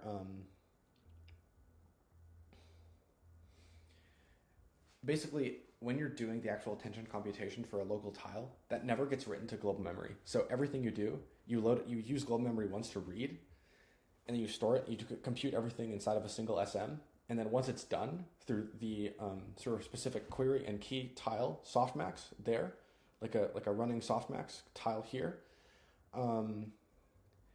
you can then multiply with your value, and after that's all done, there's nothing left to do, and you can materialize that in global memory. And you just do this for every single attention score, and you can move through it very fast. That's what this algorithm proposed. So there's flash attention 1, which basically that's what this is. So we have this outer loop here, and these are, so this N right? This n is like very long, and you could see it sort of as like a vector, right? Since this inner d, this height is so small, this length, this horizontal is so small compared to the entire context length. So you could basically just load in one of these, and then copy this back, compute this block, and then output to high bandwidth memory afterwards. And the speed up that you get from this, instead of just doing regular, attention, say on GPT-2, generatively pre-trained transformer 2, the second one that Alec Radford made from OpenAI that like truly gave birth to like some of the, breakthroughs that came after. It was the first one that we really needed. After Attention Is All You Need came out, he basically wrote this and said, Triton wrote this, Flash Tension author from this paper, this guy. He wrote this, and he was able to get flash tension down to a very small amount of time. Very small. I mean, it's still milliseconds, which is like bad, but milliseconds is too slow. But then we go open FA2, and we get an even more upgraded version, so better parallelism, right? And then open FA3, we get an even more fast version. We get an even more fast version of flash attention here. Triton is still there. Optimized for Hopper GPUs, right? And then last but not least, we've got this flash attention 4, which is explained very well by this modal blog post. But it basically, there's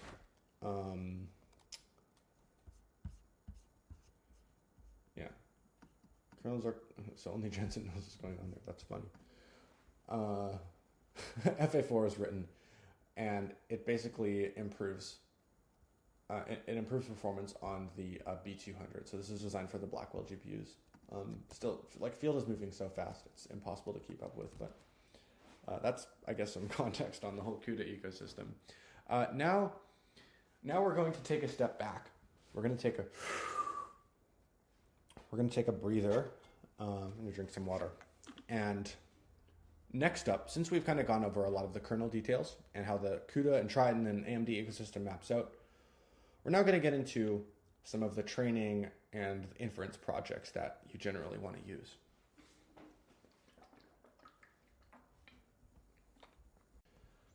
Okay, so to start off with training consists of a few things. There's like pre-training, there's fine-tuning, and there's reinforcement learning, right? Where you would pre-train first on a bunch of internet data, like terabytes, petabytes of internet data for a few months or a few weeks. And then afterwards you do this very, you basically take human examples of fine-tuning and train the model on those. And there's not very many human samples because when we're producing examples of like, very high quality conversational data, there's not very much of that. So the fine-tuning doesn't go on for that much. It's like maybe a few days at most. And so maybe up to a week of fine-tuning, a couple of weeks, depends on who you are, but fine-tuning is not very long. Then there's RLHF, or reinforcement learning, human feedback, which is also another phase that you do after this. And then there's other RL methods where you're like doing synthetic code generation and all this to like train the model to generate better code. Where you like say, okay, write this thing for me, or if I'm benchmarking, if I'm gonna get it to, and this is something I'll talk about in a second, is like you get it to generate a bunch of CUDA kernels, and you say, okay, which one of these is the most correct? Like, first of all, it passes one test. It says, LLM generates a kernel. It says, is this kernel correct? Or it has to pass the compilation first. Does the compiler accept this, or does it error? Okay, that's the first pass. If it missed that, then train and make it not error as much. And then second pass is, okay, it passed the compilation. Did it get it numerically correct versus PyTorch? Yes or no? Okay, no. Then train on that and make it better. If it did pass this, okay, then what next? We have a PyTorch one, and we have a custom one that we wrote, and they match perfectly. Now we can benchmark the performance. We say, okay, we're going to pull up the profiler. We're going to look at the entire system end to end. We're going to look at how it's moving memory around, how active are the tensor cores, how active are the warps, right? How active are the blocks on the GPU? Are the threads doing stuff? Are the memory access is coalesced, right? It'll tell you all this stuff. Why are we slower than PyTorch? And it would go and it would make another iteration. It would rewrite that kernel, and it would, okay, pass compilation, pass numerical. It's faster now. Okay, good. Now you keep doing this and keep incentivizing it to generate faster and faster. And now you're in a recursive loop of now, okay, LLMs are now automating that generation of kernels, and now humans don't have to write those because it is just learning purely through, I need to be faster. I need to make this kernel move faster and generate quicker. And that's how a lot of code generation is done. So unsloth, if we look at the first part of this, which is actually just training, we go to star, the GitHub, and we see they have some notebooks here, which you can start with. So like GPT OS has 20 billion parameters. You have a Google Colab notebook that you can start this off with. It contains everything from like text-to-speech models, Quen models. You can do reinforcement learning. You can do GRPO or GSPO in it. GRPO and GSPO is like what you would do to automate kernel generation. That's like one example. Or like basically tune the model to get better at writing kernels. This is basically a whole setup guide for that. And if we were to go specifically to say GPT OSS 20B GRPO, right, memory use 80% less, it's all optimized and stuff. Now, I've never actually looked at this file before, but you'd have this entire basically setup here. And what unsloth allows you to do is allows you to train. It allows you to do not pre-training, but fine-tuning and the RL phase, the last two, very quickly and very memory efficiently. So check out unsloth a little more if you're interested in that. Another project that actually greatly interests me is Axolotl, open source LLM fine-tuning framework. So this one is more so designed for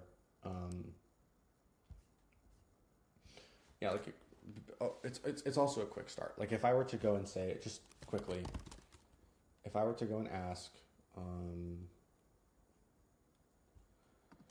diff between Axolotl and unsloth. Actually, I'm going to stop this and put it into Grok 4 fast mode and try again. We just wait on an answer here. Grok fast is typically very quick. Grok 4 fast rather. I'm going to close my cursor window. I don't need this anymore. So we zoom in. So unsloth is going to give you some efficiency, so unsloth is going to give you some efficiency, faster training, less memory. Whereas Axolotl, easy to use. You've got these config files. This one is hyper optimized for single GPUs. This one has flash attention, 3% slower than unsloth, potentially. This is single GPU only. Multi-GPU requires you to actually pay. That's unsloth's business model is multi-GPU. On Axolotl, you actually do have strong multi-GPU and multi-node support. So if you're just doing single GPU, like if you're on your single, like say RTX 6000 Pro Blackwell or whatever you have at home, and you're trying to get like a 4 billion parameter model, or like maybe a 14 billion parameter or 7 billion parameter model, for example, to like generate kernels better, you're probably going to stick with unsloth. But if you're trying to like actually do a legitimate fine tune and you don't have money, and you don't have money to pay people, but you have lots of compute, you're probably going to go to Axolotl, right? Because you have the access to more compute there.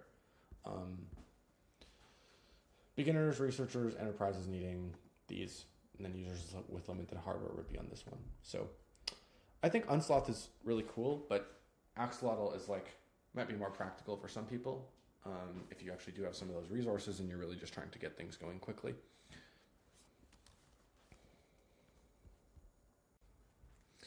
Now there's these other ones called Megatron. So Megatron LLM, made from NVIDIA, as you can see at the top there.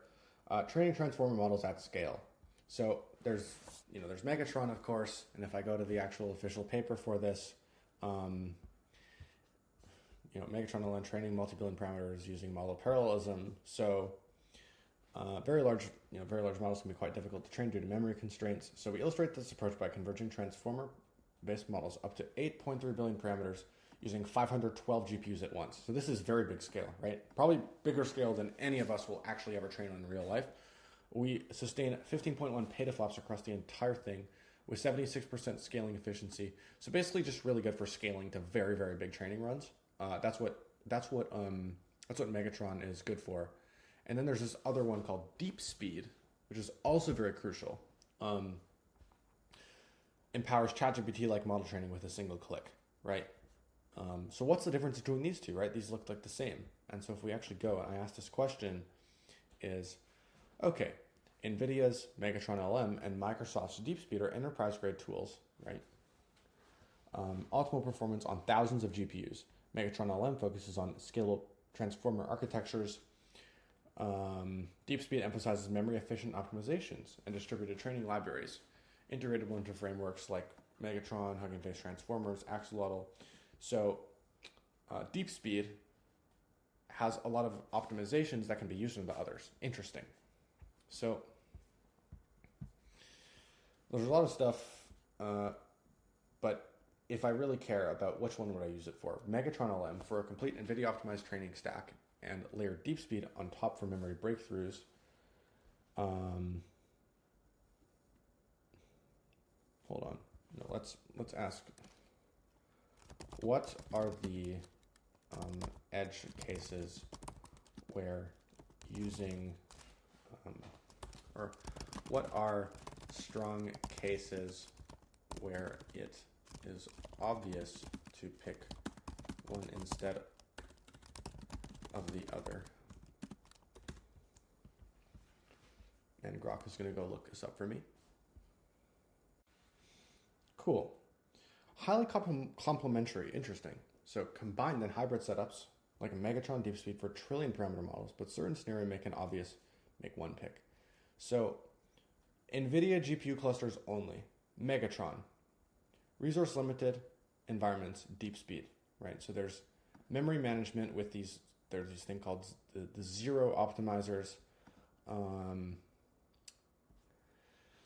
complex memory intensive, maybe DeepSpeed, end-to-end pre-training of massive dense models.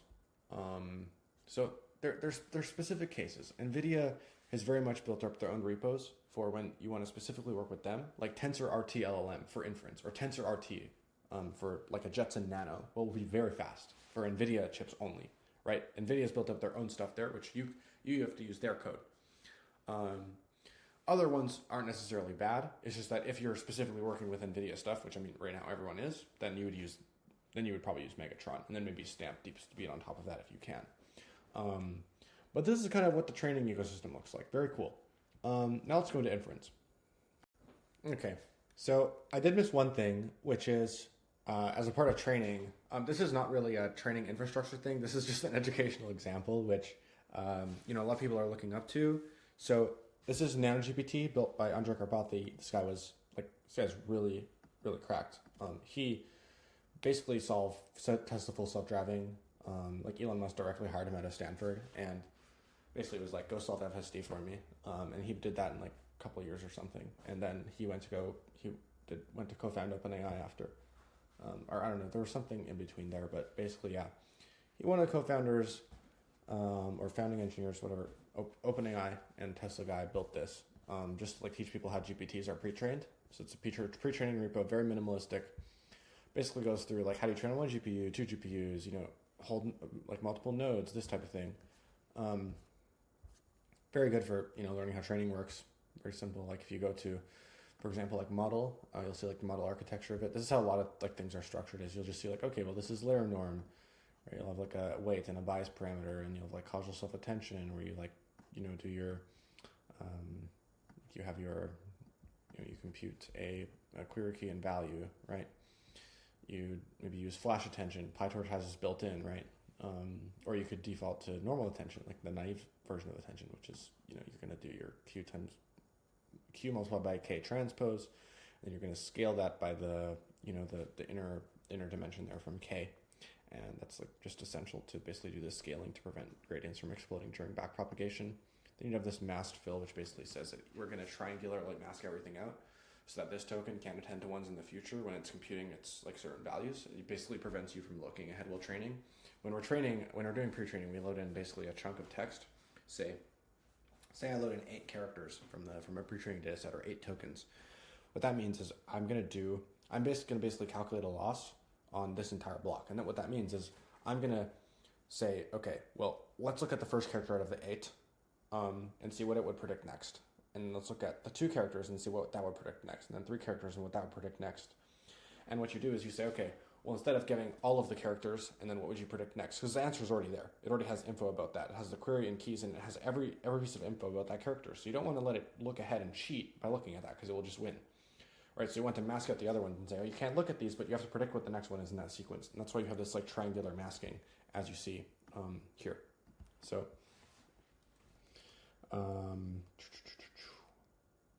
yeah, and then you do your softmax, of course, after you've like masked those out.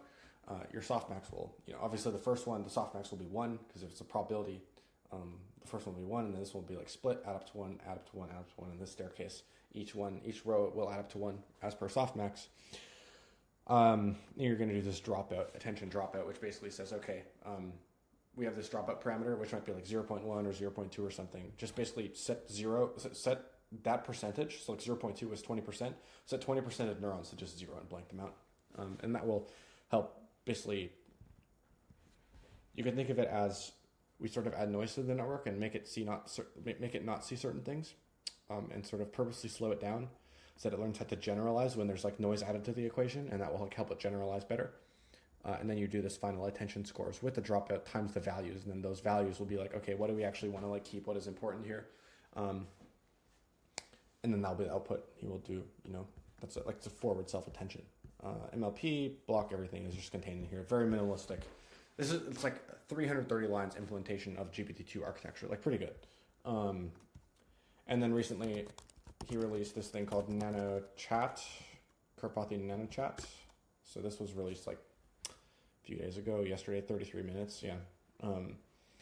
And best ChatGPT that $100 can buy. You basically spin up a GPT-2 training node, 8x H100 GPU node, and you train this model. You try to get a very low loss on pre-training data set and fine-tuning. And it basically walks you through the entire process all the way to inference, where you'd like spin up this endpoint. And then you can start talking to it. Hello, what's up? Why is the sky blue? The sky's blue. It's cool. Write a poem about it, right? And you get this sort of interaction. And this is trained initially from randomly initialized weights. And you produce this. So pretty powerful. Anyways, two projects I think are kind of cool from Karpathy. Okay, but anyways, going into the inference side of things. So we've got a few, and I guess I'll start off with the GPU ones, because those are more easy to, I guess, grasp. And first one that comes to mind is VLLM, right? There's VLLM, there's SGLang, and there's NVIDIA Tensor RT LLM. So VLLM is inference in serving. Basically, whole point is that it supports many things. VLLM has got so much stuff in it. Like this, if you want to go to like production CUDA kernels, this is where you're going to find it. This is where all of them are. You're going to find page detention. You're going to find continuous batching. Basically, what that means is if I'm serving a user, what's happening is I do 2 phases. So on training, there's a forward and backward and weight update. There's like kind of 2 main and 1 additional phase there in training. In inference, I have obtained that set of weights that's very intelligent, and now I want to forward it as fast as possible. So initially, what happens is in inference, we do this thing called prefill and decode. These are 2 separate phases. Now, those sound really complicated, but all that is I have some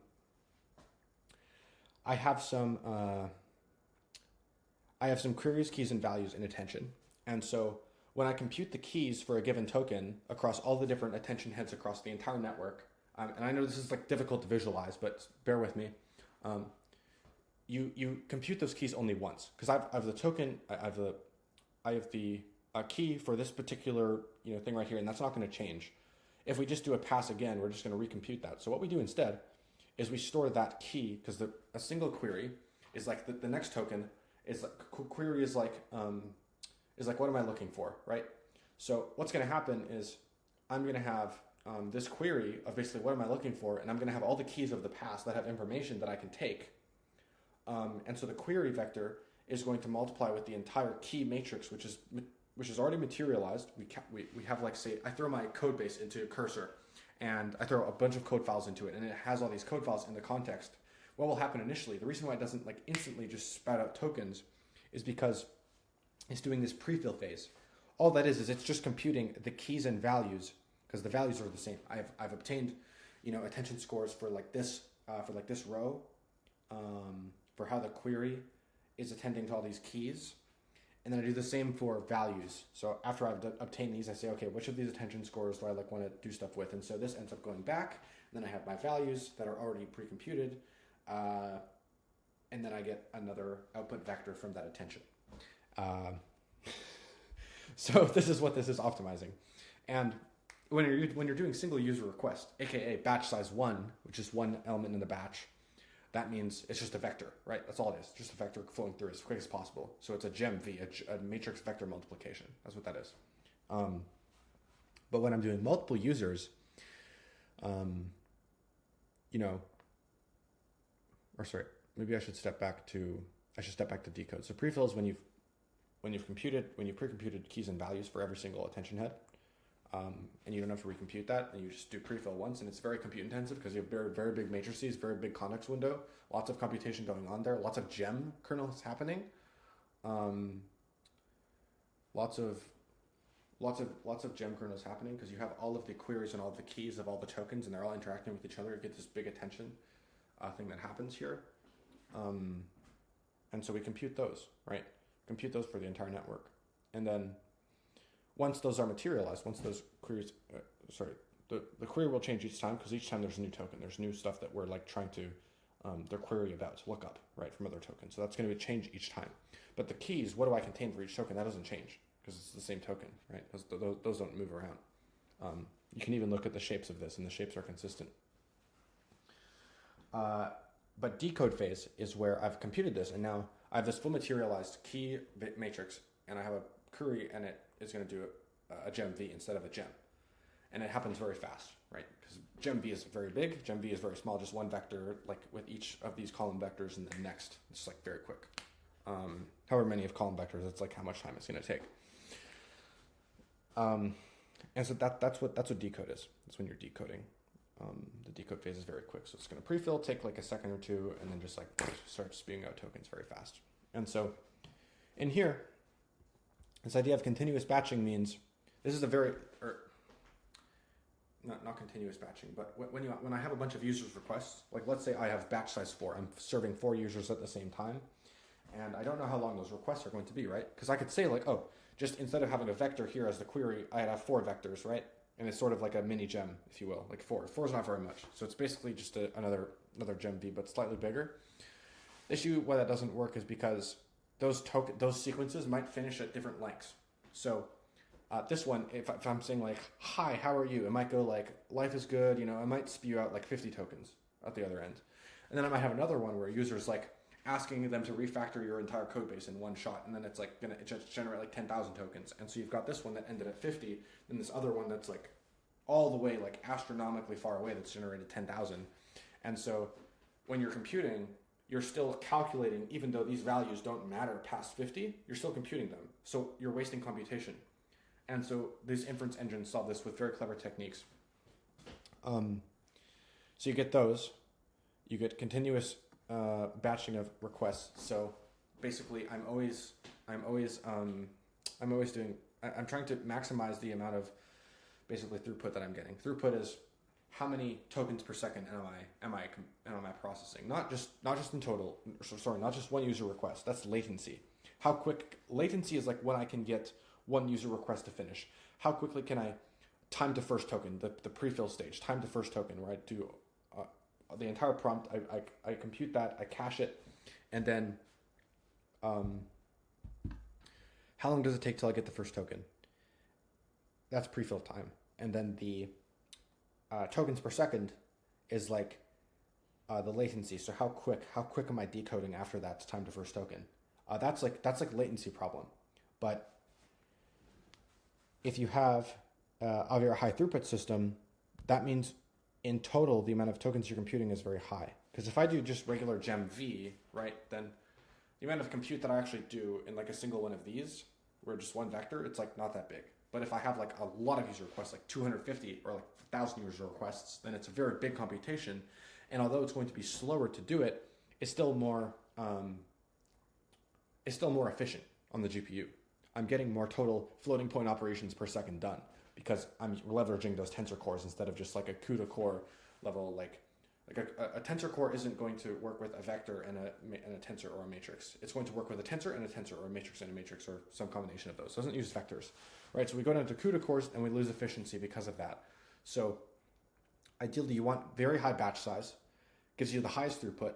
If I have some arbitrary number of requests and I just want to complete all of them the fastest, not one particular request, but all of them as quick as possible, I want higher batch size. I want to do all of them at once. And so VLM is very good at this, right? We have techniques like, for example, like quantization, where we'll quantize weights to like int 8, like integer 8, like 8 bits, int 4 bits, FP8 is different, all these different precisions of like going down from 32 or 16 to 8 to like maybe 4 eventually, even 2 bit in some cases, or 1 bit or 1.58 bit or 3 bit or some other, there's weird stuff. But that's black magic. We don't worry about that today. Speculative decoding, very important concept in inference. Speculative decoding is basically where I have speculative decoding is arguably one of the most important things in all inference, is like how quickly can I actually decode, right? Or do everything in general. So when we're like, for example, I'll just give a very simple example of how speculative decoding works. When we're predicting multiple tokens at the same time. So I'm speculatively decoding, doing the decoding phase. I put a 1 billion parameter model, very small. I mean, 1 billion is not that small, but in the grand scheme of things, it's small. So I have a bigger model, a 70B, and I have a smaller model, which is a 1B. And so the 1B is going to take the input that I've already cached, and it's going to predict the next maybe 5 tokens in a row. Or at least it's going to predict the probabilities for those tokens. And then what I'm going to do is I'm going to take the bigger model, and I'm going to do a large forward pass on all of those, and I'm going to get the probabilities for all of those tokens coming up. And basically what I do is the target model, the big one, is going to look at the probabilities the draft model did, and it's going to treat it as sort of like doing these 5 tokens that the small one just predicted as a part of the prefill phase. And this way it can actually compute the output probabilities for those tokens. So I get those 5 tokens in one single pass because I have the probabilities for them. And then what I do is I say, okay, so like similar to how we would do training, right? And I see which probabilities is, like I look at the probabilities for the small model and look at probabilities for the big model. I look at when the probabilities for the big model are less than the probabilities of the smaller model, because the smaller model, when it says I predicted a different token here, that means or when the big when the big model says I predicted a different token, you're wrong. The smarter model is correct. It always knows better. But if we can do a single pass, if we can do a single forward pass for all 5 tokens and get them all correct, then we just saved 5 independent steps. Even though we add on like maybe 1% performance of like the 1B doing its inferencing, it doesn't matter in the grand scheme of things. Ideally, every single time this model will predict 5 tokens sequentially, and then the big one will do a pass over all those, compare the probabilities. They both agree with each other, and then we can move on to the next. And so we've just done 5 tokens at basically 1.01 or 0.02 passes. It's not going to be exactly 1 because you have the overhead of this smaller model, which is very little. And ideally, I can basically train these models to be identical, or as identical as possible. And I can get the benefits, I can reap the rewards of having very, very, like this LLM, like, I think you get the point. You predict 5 tokens at the same. You ideally want to do that as much as you can. Most of the time you're not going to, Sometimes if it's like very easy to sequence, if I'm just like copy and pasting something or like rewriting it, the smaller model is like, it's like this is trivial tasks, so it will know what token to predict next, and you'll get the speed. But on something that it's less familiar with, like a reasoning task, you might be like, okay, well, you might get less speculative decoding speed. So it depends on how unfamiliar with the problem the smaller model actually is. And there are many techniques that they get into in here. There's like eagle 1, eagle 2, eagle 3 that SG Lang does, but let's go back to the point. This is what inference engines do. Their goal is to basically, I'm Elon Musk, and I want to serve Grok 5 AGI or Grok 4.20 at as many tokens per second as I can do. And so my contemplation is between, do I give the users individually a better experience, or do I save more money in electricity, right? If I'm saving more money in electricity, I'm doing as many user requests as I can at once, but each individual one's going to be slower. I'm not prioritizing the speed at which a user gets it complete. I'm just trying to, save in efficiency. Whereas, if I was trying to deliver the users their best experience, maybe they're paying more money for like Grok Heavy or something like this. I would maybe want to minimize the latency of an individual user request.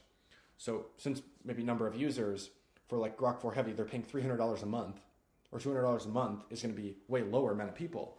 I can actually decrease the batch size of that to like maybe 8. I can maybe make it 8 requests at once. One user is maybe having 4 agents run off in parallel, and I have 2 users requesting at the same time. So I can put 8 requests into one.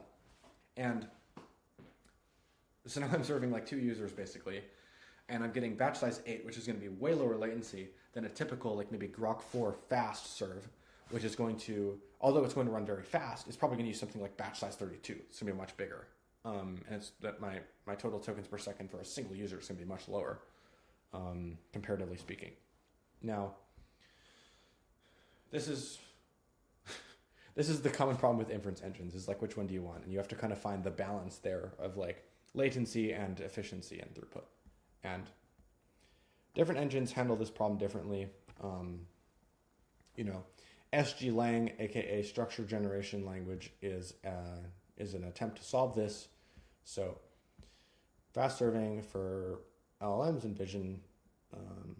So they use this thing called radix attention, so if we actually step back a bit, VLLM does this thing of when I'm actually caching user requests, because I never ever, like for example, I'm in Cursor, I'm Bob coding, and I have one request after another, just like boom, boom, boom, boom, boom. What I don't want to do is for each time, recompute the like entire like 40K something token, your entire code base in that entire KV cache. I don't want to do this each time. So what I do is on that specific node, I say, okay, well, which tokens came very recently? And so you will store this in a big radix tree structure, which will have a certain limit on how big it can be, and it will basically store, okay, which requests are the most common. And when you go in and you're maybe sending a ton of requests at once, it will keep seeing, okay, well, I see the same code base, I see the same amount of tokens being inputted, except each time there's a little more. So I have this cached already, and each time I'm just going to do a little more extra here. And so if I go down, if let's say, I don't know, I have a bunch of users doing this. Maybe the code bases are similar or something. I don't know. Point is, you want to cache as cleverly as you can. That's the goal here, and that's what SG Lang here solves with radix attention. SG Lang saw a lot of stuff in here, and it's also very easy to set up. I was building VLLM today, and it took like 2 hours on my rig. It was like very long to build this from scratch, like UV pip install VLLM. It was like ridiculously long. SG Lang builds very fast, and they obviously don't have documentation here, so you go to install SG Lang, aka this one, and you see like install, and it's very easy, like upgrade pip, pip install UV pip install SG Lang, right? And it's just like done. Or you build from source, which is arguably faster, or you use Docker, which is arguably easier, or you use Kubernetes if you're a psycho and you're doing some enterprise other stuff.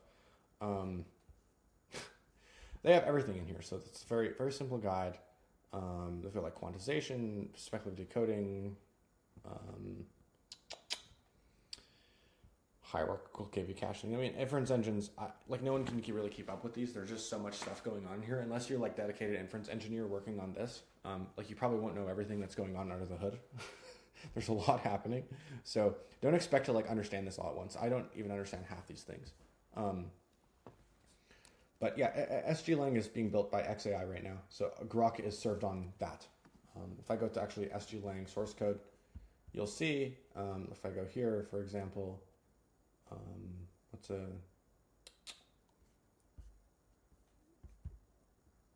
I think it's, yeah. So SGLang is worked on by XAI, AMD, and NVIDIA, right? So, and if we look at other labs, there's like, which other labs? I don't see any, right? There's like XAI, AMD, NVIDIA, Intel. These are all like hardware. These are like hardware companies, right? They're building the drivers and the kernels for XAI essentially. And then you've got like a LinkedIn. I mean, there's this thing called Marlin kernels, which are, you know, LinkedIn makes. It's very funny. Cursor, very interesting that Cursor's involved in this. You've got some others, you know, Google Cloud, of course, which is in their Google, Microsoft, AWS. They're going to be involved in everything, but this is mainly XAI that's building this. Very cool.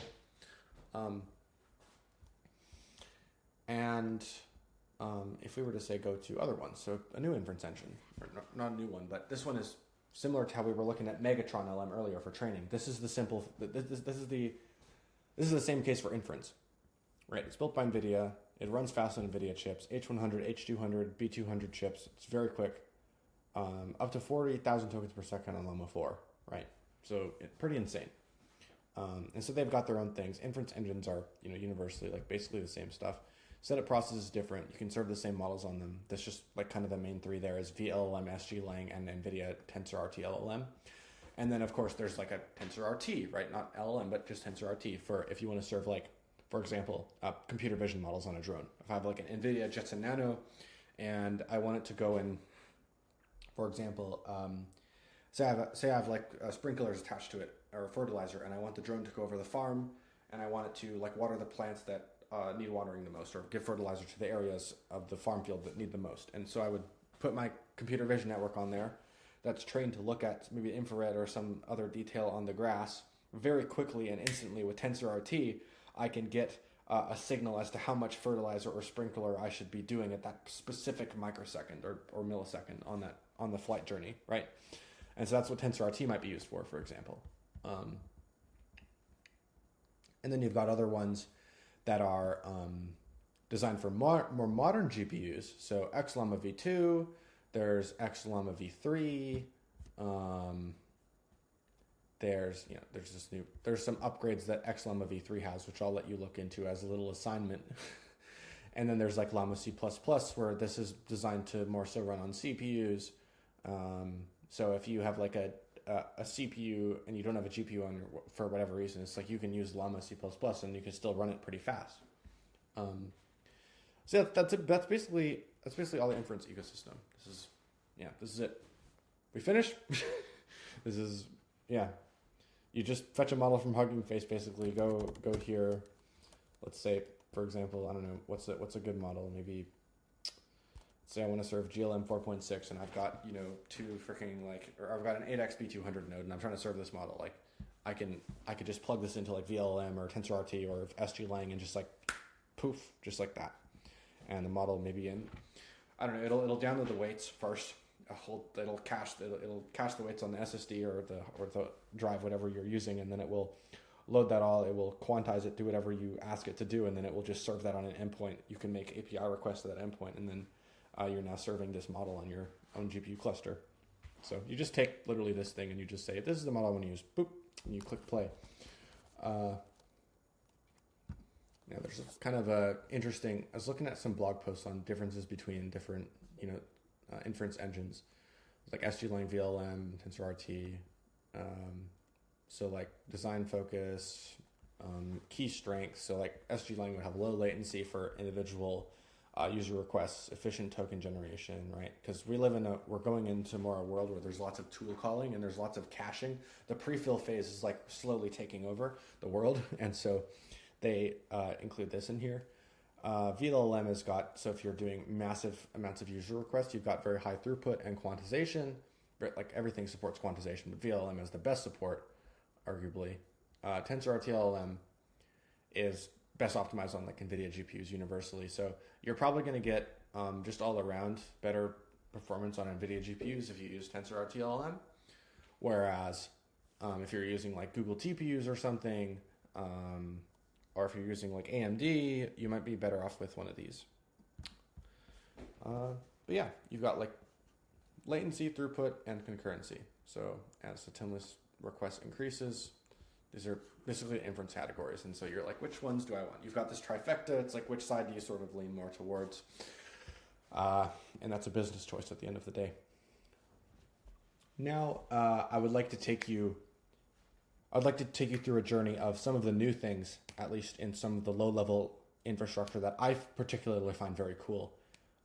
I know some of the people working on this stuff, and I just kind of want to show you this because it's where the future is headed and some things you might want to be wary about in terms of just like how quickly the field is moving. So I'll see you there. Okay, so one of which is these articles from Hazy Research, which is basically a Stanford lab. They've got very interesting and very smart people like Chris Ray and Benjamin Spector and some of these other people on this list. That kind of comes and goes, but more often you're going to see Chris Ray and Benjamin Spector on these articles. They're very, very smart people and very good at some of these kernel optimizations. Also like Triton, he was previously at Stanford, now at Princeton. Pretty cool guys. But basically what this means, look, Ma, no bubbles, designing a low latency mega kernel for Llama 1B. So trying to get extremely low latency, how do you do this? With VLLM, you get this much. With SGLang, it's designed for low latency. You're going to get this much forward passes per second. And then mega kernel is going to be much higher than that. And the reason is because it's a mega kernel. A mega kernel is we take this 1 billion parameter network, some amount of layers, maybe like 30 layers or something, 24, I don't know how many. And I basically fuse the entire inference forward pass into one thing. So I have the inference prefill and I have the inference decode. And these are just 2 CUDA kernels. 2. So I run the prefill, I have some tokens, they're some data structure, floating point, 32 numbers, floating point 16 maybe, and pass through the prefill, calculate all these. These are all my pointers. Pass these pointers over to here. Absolutely monolithic kernel, and just like entire decode is in this one thing. And so when you look at techniques seen in like flash attention, where we are not letting things materialize by just keeping them in shared memory as we go, we load a Q tile, we load a K tile, we compute this value, and then we run that with the value matrix, and that doesn't actually get written out until it's gone through this and like softmax and everything. It's like you just apply this concept to the entire forward pass and you're able to get insane results. And so they did that with this Llama 1B, and so input, very much insane. So how to make a kernel? Key problems. Fusing dozens of operations is hard to do from scratch. We need a mechanism to execute these operations within the mega kernel. In order to overlap multiple operations on the same hardware, we need to prevent contention over limited resources such as shared memory. The GPU synchronizes after each kernel in the traditional kernel model. Without kernels, we have to synchronize the GPU all by ourselves. So you have to fuse lots of operations, all these, sharing shared memory. These are just beautiful. I could bring you through this blog post, but we don't have time for that right now. I'm going to show you the next one, which is doing the same thing for Llama 7DB. And yeah, like exact same thing. You see Ben Spector again, you see Chris Ray, you see Dylan Lim, all these other people. And they did the same thing. SGLang mega kernel. It still performs better. Very cool. It's kind of funny when you think about it. Like you just, whatever, just make the whole thing one kernel. And so their actual code, I can't remember, their code is here. So I believe these are in Triton, if I'm not mistaken. Llama.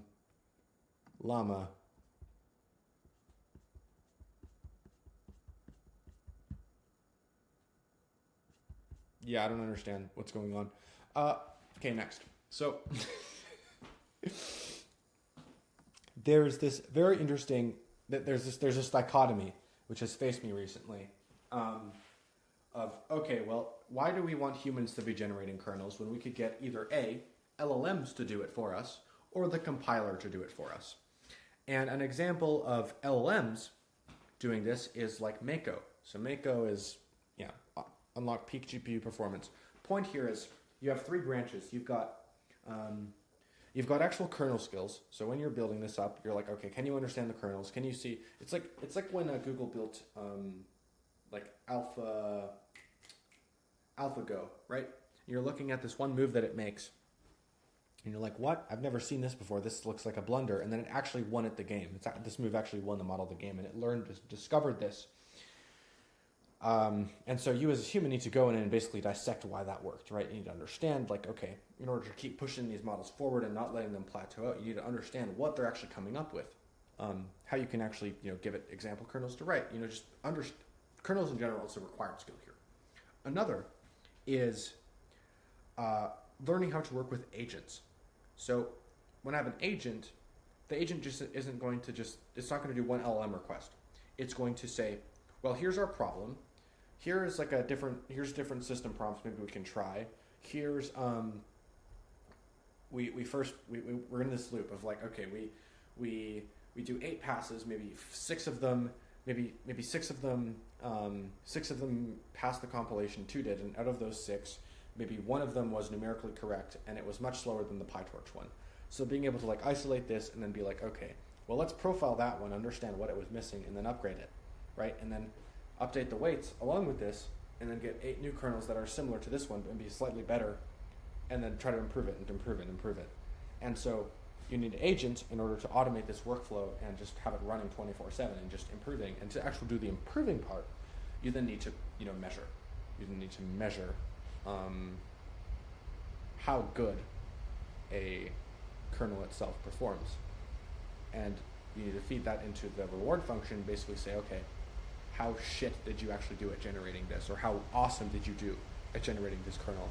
And then incentivize it to do better each time. And the point is, after enough iterations of this, you'll land at a point where you're now actually generating state-of-the-art kernels, and no one else has done this, right? And you might fall into edge cases where it's not numerically correct, and you would obviously try to correct those or omit those cases, but that would remove entirely, supposedly, the human intervention here. We'd say, I have this operation in PyTorch. Here is how I express it naively. Here's torch.compile. Here's the optimized PyTorch version, and here's how fast it runs. I care about both maybe batch size 1 request, batch size 8, batch size 64. Those low latency, balance, and then very high throughput, low latency. And you take each of these and you say, okay, make each of those faster. You feed them to LLM. You say, since you're so good at doing these and you've generated so many kernels that we've given you from PyTorch, and you've sped them up, we're going to give you a new one and see how you do on that. And after you do this a certain amount and you've gotten the model to generalize over kernel optimization problems, then it's going to probably at some point generate you a very fast kernel that no other human could actually write. It's going to do that very quickly. And you eventually discover the scaling laws from this of, like, okay, based on how much inference compute we dump into this, how much better do the models actually get? And there's kind of an emergent property there that maybe we'll see one day. But Mako's doing this. Also standard kernel, the actual original inventors of. So basically they're building this company. They're building infrastructure. So this is a gem. They have this right here. How cool is that? Surprisingly fast AI-generated kernels. And it came from this blog post of basically, we have some fast AI-generated kernels in pure CUDA C with it using any libraries in DSL such as Cutlass and Triton. They're performing close to, in some cases, beating standard production optimized kernel shipped in PyTorch. So 101% matmul, 180% conv2d, 111% layer norm, or 111% softmax, 480% layer norm. And then when you fuse these together in like say a ResNet, you're going to get 290% on FP32 example, which is insane. And so you just apply this to all GPU architectures, you apply this to all these different shapes and sizes, and you benchmark the performance, and you fuse different things together to see what actual blocks are important here, and you basically do this. You given the following model architecture, replace PyTorch operators to get a speed up by generating inline embedded custom CUDA, and then has the PyTorch module. We say, okay, here's the module, generate a kernel for this. It generates that. We generate the new one, and then we evaluate the correctness, right? Does it actually pass the compilation? Does it, do they actually match? And then you measure the performance. So eager mode, torch compile, profiling, etc. You go in there and you basically, rinse and repeat and do this. And eventually you end up with some absurd results like these. So that's pretty cool. Very interesting problem, using LLMs to generate kernels. And there's this new one, which is sort of the compiler side. These guys at Luminal, I know Joe and Matthew. These guys are my friends, and they built Luminal. Basically, you use Rust to say, okay, this is our model graph. So we say, for example, we have these two tensors, element-wise add them together, right? Or we have some certain operations, and you basically specify a graph that's made up entirely of Lumina boils down to these 12 primitive ops: log, exponentiate, sine, square root, reciprocal, add, multiply, mod, less than, right? Because you can do greater than or less than by just like, you have the less than sign, you just flip these and it becomes a greater than. Sum reduce, max reduce, and contiguous. So sum reduce is like, I have a whole vector and I want to sum everything together, and I'm reducing everything into one value. So when you do this on a CUDA kernel, basically your threads are going to, they're all going to basically compare. You have this value in shared memory, all the threads are going to compare, and or they're going to add one by one to this. So that's, you're like reducing into shared memory. Max reduce is the same thing, but max, you're like overwriting. Is this one greater than? So the less than symbol, you like flip it, and then you're like, you can see how like everything is made up by these. And so what they do is they say, let's take a Hugging Face model like Llama 3.21b or something, instruct, and let's look at all the operations that happen in here, and then we're going to literally just use search. We're going to use search and find. They basically used us to derive flash attention just purely through search and finding what is the best organization of these operations and how is this best implemented in a GPU kernel, or better yet, PTX. It compiles down directly PTX. There's no like numerals are in Rust and directly with this. I believe they just compiled onto PTX. There's no CUDA layer in here. But point is, you bitter lessen your way to greatness via search, and they're doing this in Rust, and it's a very cool project that's targeting LLM inference. So I guess we'll see how those two kind of play out. One argument is, how many passes do you have to do in order to discover a new kernel? And in the context of a compiler, you're doing this on CPU. So if your CPU has more threads, then you can do this quicker in Rust. If you have more cores, you could do this way faster in Rust. On an LLM, you're doing many GPU passes for like a single forward pass, and you're getting the LLM to generate it. And maybe the LLM would stumble into something faster, but there's kind of an argument there between which approach is better. And I'm not entirely too sure yet, but I guess we'll see how it plays out. And then last but not least, Mojo programming language. So this looks like there's a lot going on here, but if we just specifically go to, what's a good example? Maybe blog. What are they about? So it's built by this guy, Chris Latner. He built Objective-C, built Swift, LLVM, MLIR, a bunch of things in the compiler ecosystem that basically everyone uses. Very cracked individual. And Also did some stuff at Tesla with Elon. Very cool guy. And I'm trying to find, oh, I have it here. Mojo roadmap, yeah. So as described in the Mojo vision, so what their vision is to basically, where this is a social statement. We want to free, unlock, and enable more people to participate. We have long passed the end of Moore's law. We are awash in a wide range of accelerators, GPUs, TPUs, accelerated CPUs, everything. And their goal is to basically have a Pythonic-like language where Python programmers can go in and they can write, they can say, here is my kernel. I want this to run as fast as possible in the architecture that I'm using, whether that be NVIDIA, AMD, Google TPUs, Google Coral TPUs, whatever that is. And they just want it to like run. They just want it to run fast, right? I don't care what my architecture is, just make it fast. Here's my kernel code, make it fast. And that's what they're doing. So it's like Pythonic, sort of like Triton. And it's like, not quite like Triton, but so sort of the outer wrappers, you could argue, are similar to Triton. And they're taking over this problem. And it's just another thing out there that is evolving in this world. Now, if we go back to their roadmap, so what have they actually done so far, right? So core parser, memory types, functions, structs, initializers, everything. They built all these, right? And then high performance in CPU and GPU coding. So high performance kernels in CPUs, GPUs, and ASICs. So good error messages for developers, fast compile times to support iteration speed, expressiveness. They're trying to basically tackle all these problems at the same time. They're not going to do it perfectly, but that's their goal, is to work with Python, make everything very ergonomic,